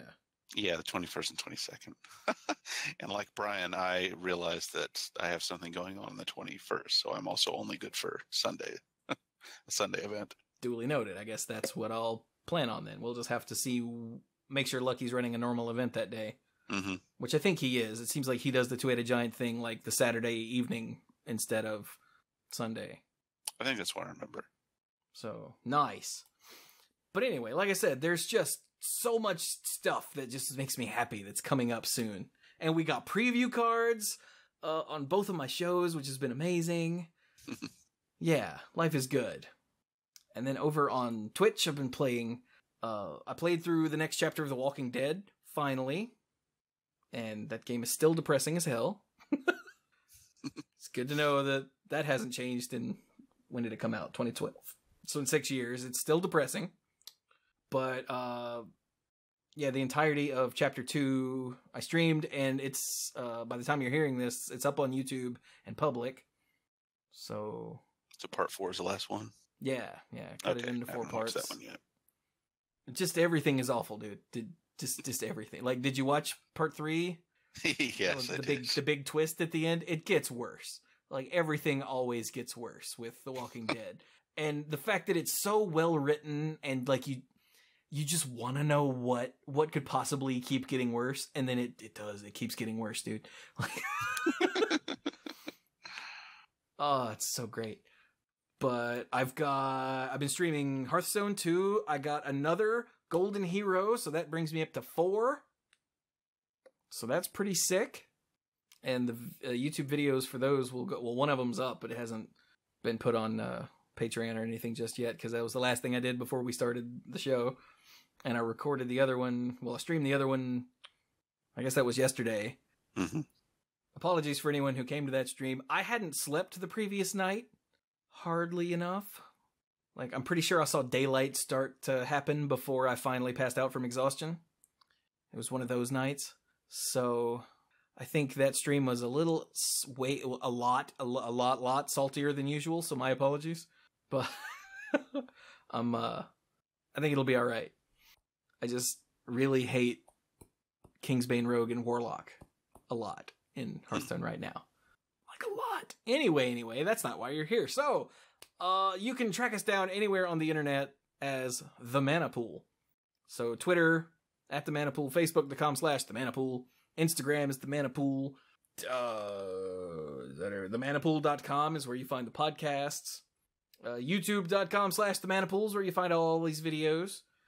What's the other thing? Twitch.tv/The Mana Pool is where I stream usually every Tuesday and every Wednesday I can, and then really any day except for Monday and Thursday are up for grabs for streaming, because Monday we record Monday Night Magic and Thursday we record The Mana Pool, but any other night you could find me streaming. So come drop a follow and find out. It's pretty sick. We have a lot of fun because I'm not a big enough channel to attract the hordes and hordes of jerks. Yet. That's the goal. It's to get big enough to attract jerks. So then my mods have something to do. Because, like, my moderators right now are, like, Stark and Cap, and they get bored and just time people out just randomly. I'm like, what'd you do? He's like, whoops, I was trying. I'm sorry. I'm like, come on, man. But, like, someone threw up a spoiler about Dominaria that hadn't been made public yet, but it was in the release notes. Mm-hmm. And because Bill was there, Stark was trying to, like, make sure Bill didn't see it, although Bill... It was about Squee, the card. Uh-huh. And Stark was like, oh, if Bill doesn't know that, he doesn't need to know that. And he was just trying to like delete that message and ended up timing out whoever said it for 10 minutes. Oops. Luckily, Cap knows how to un-time out people, so he was like, hang on, I got it. Stark was like, I'm sorry, I thought I hit the wrong button. So anyway, yeah, that's what I have to deal with in my chat. It's great. So, but anyway, all of that you can find over on Twitch on the Manapool channel. Now, you can also help support what I do with all of these videos and streams and podcasts and all that good stuff by going to patreon.com/themanapool, where you can get early stuff, YouTube videos and Manapool episodes. Not this one, sadly. This one had to wait and go out to everybody at the same time because we got pretty good. Well worth it. But we had to... What was I going to say? Right. You can get Manapool episodes and YouTube videos early, or you can get the early stuff and the odds and ends, all the stuff recorded before and after, both Monday Night Magic and the Manapool. That is uncensored and unfiltered and generally unsafe for consumption. And if you are feeling extra generous, you can become a lifeguard and get the early stuff, the odds and ends, and get the shout out that you heard at the beginning of this episode on both podcasts. And you will be in the end slate for all the videos that go up for each month that you support at that tier. So yay, I really do appreciate it. And with that, I think we're going to be done. Does that sound good to you, Mike? Yes. Sounds good to me. So, this has been the Manapool number 504. I remembered. Thank you all so very much for listening, and go play some Magic.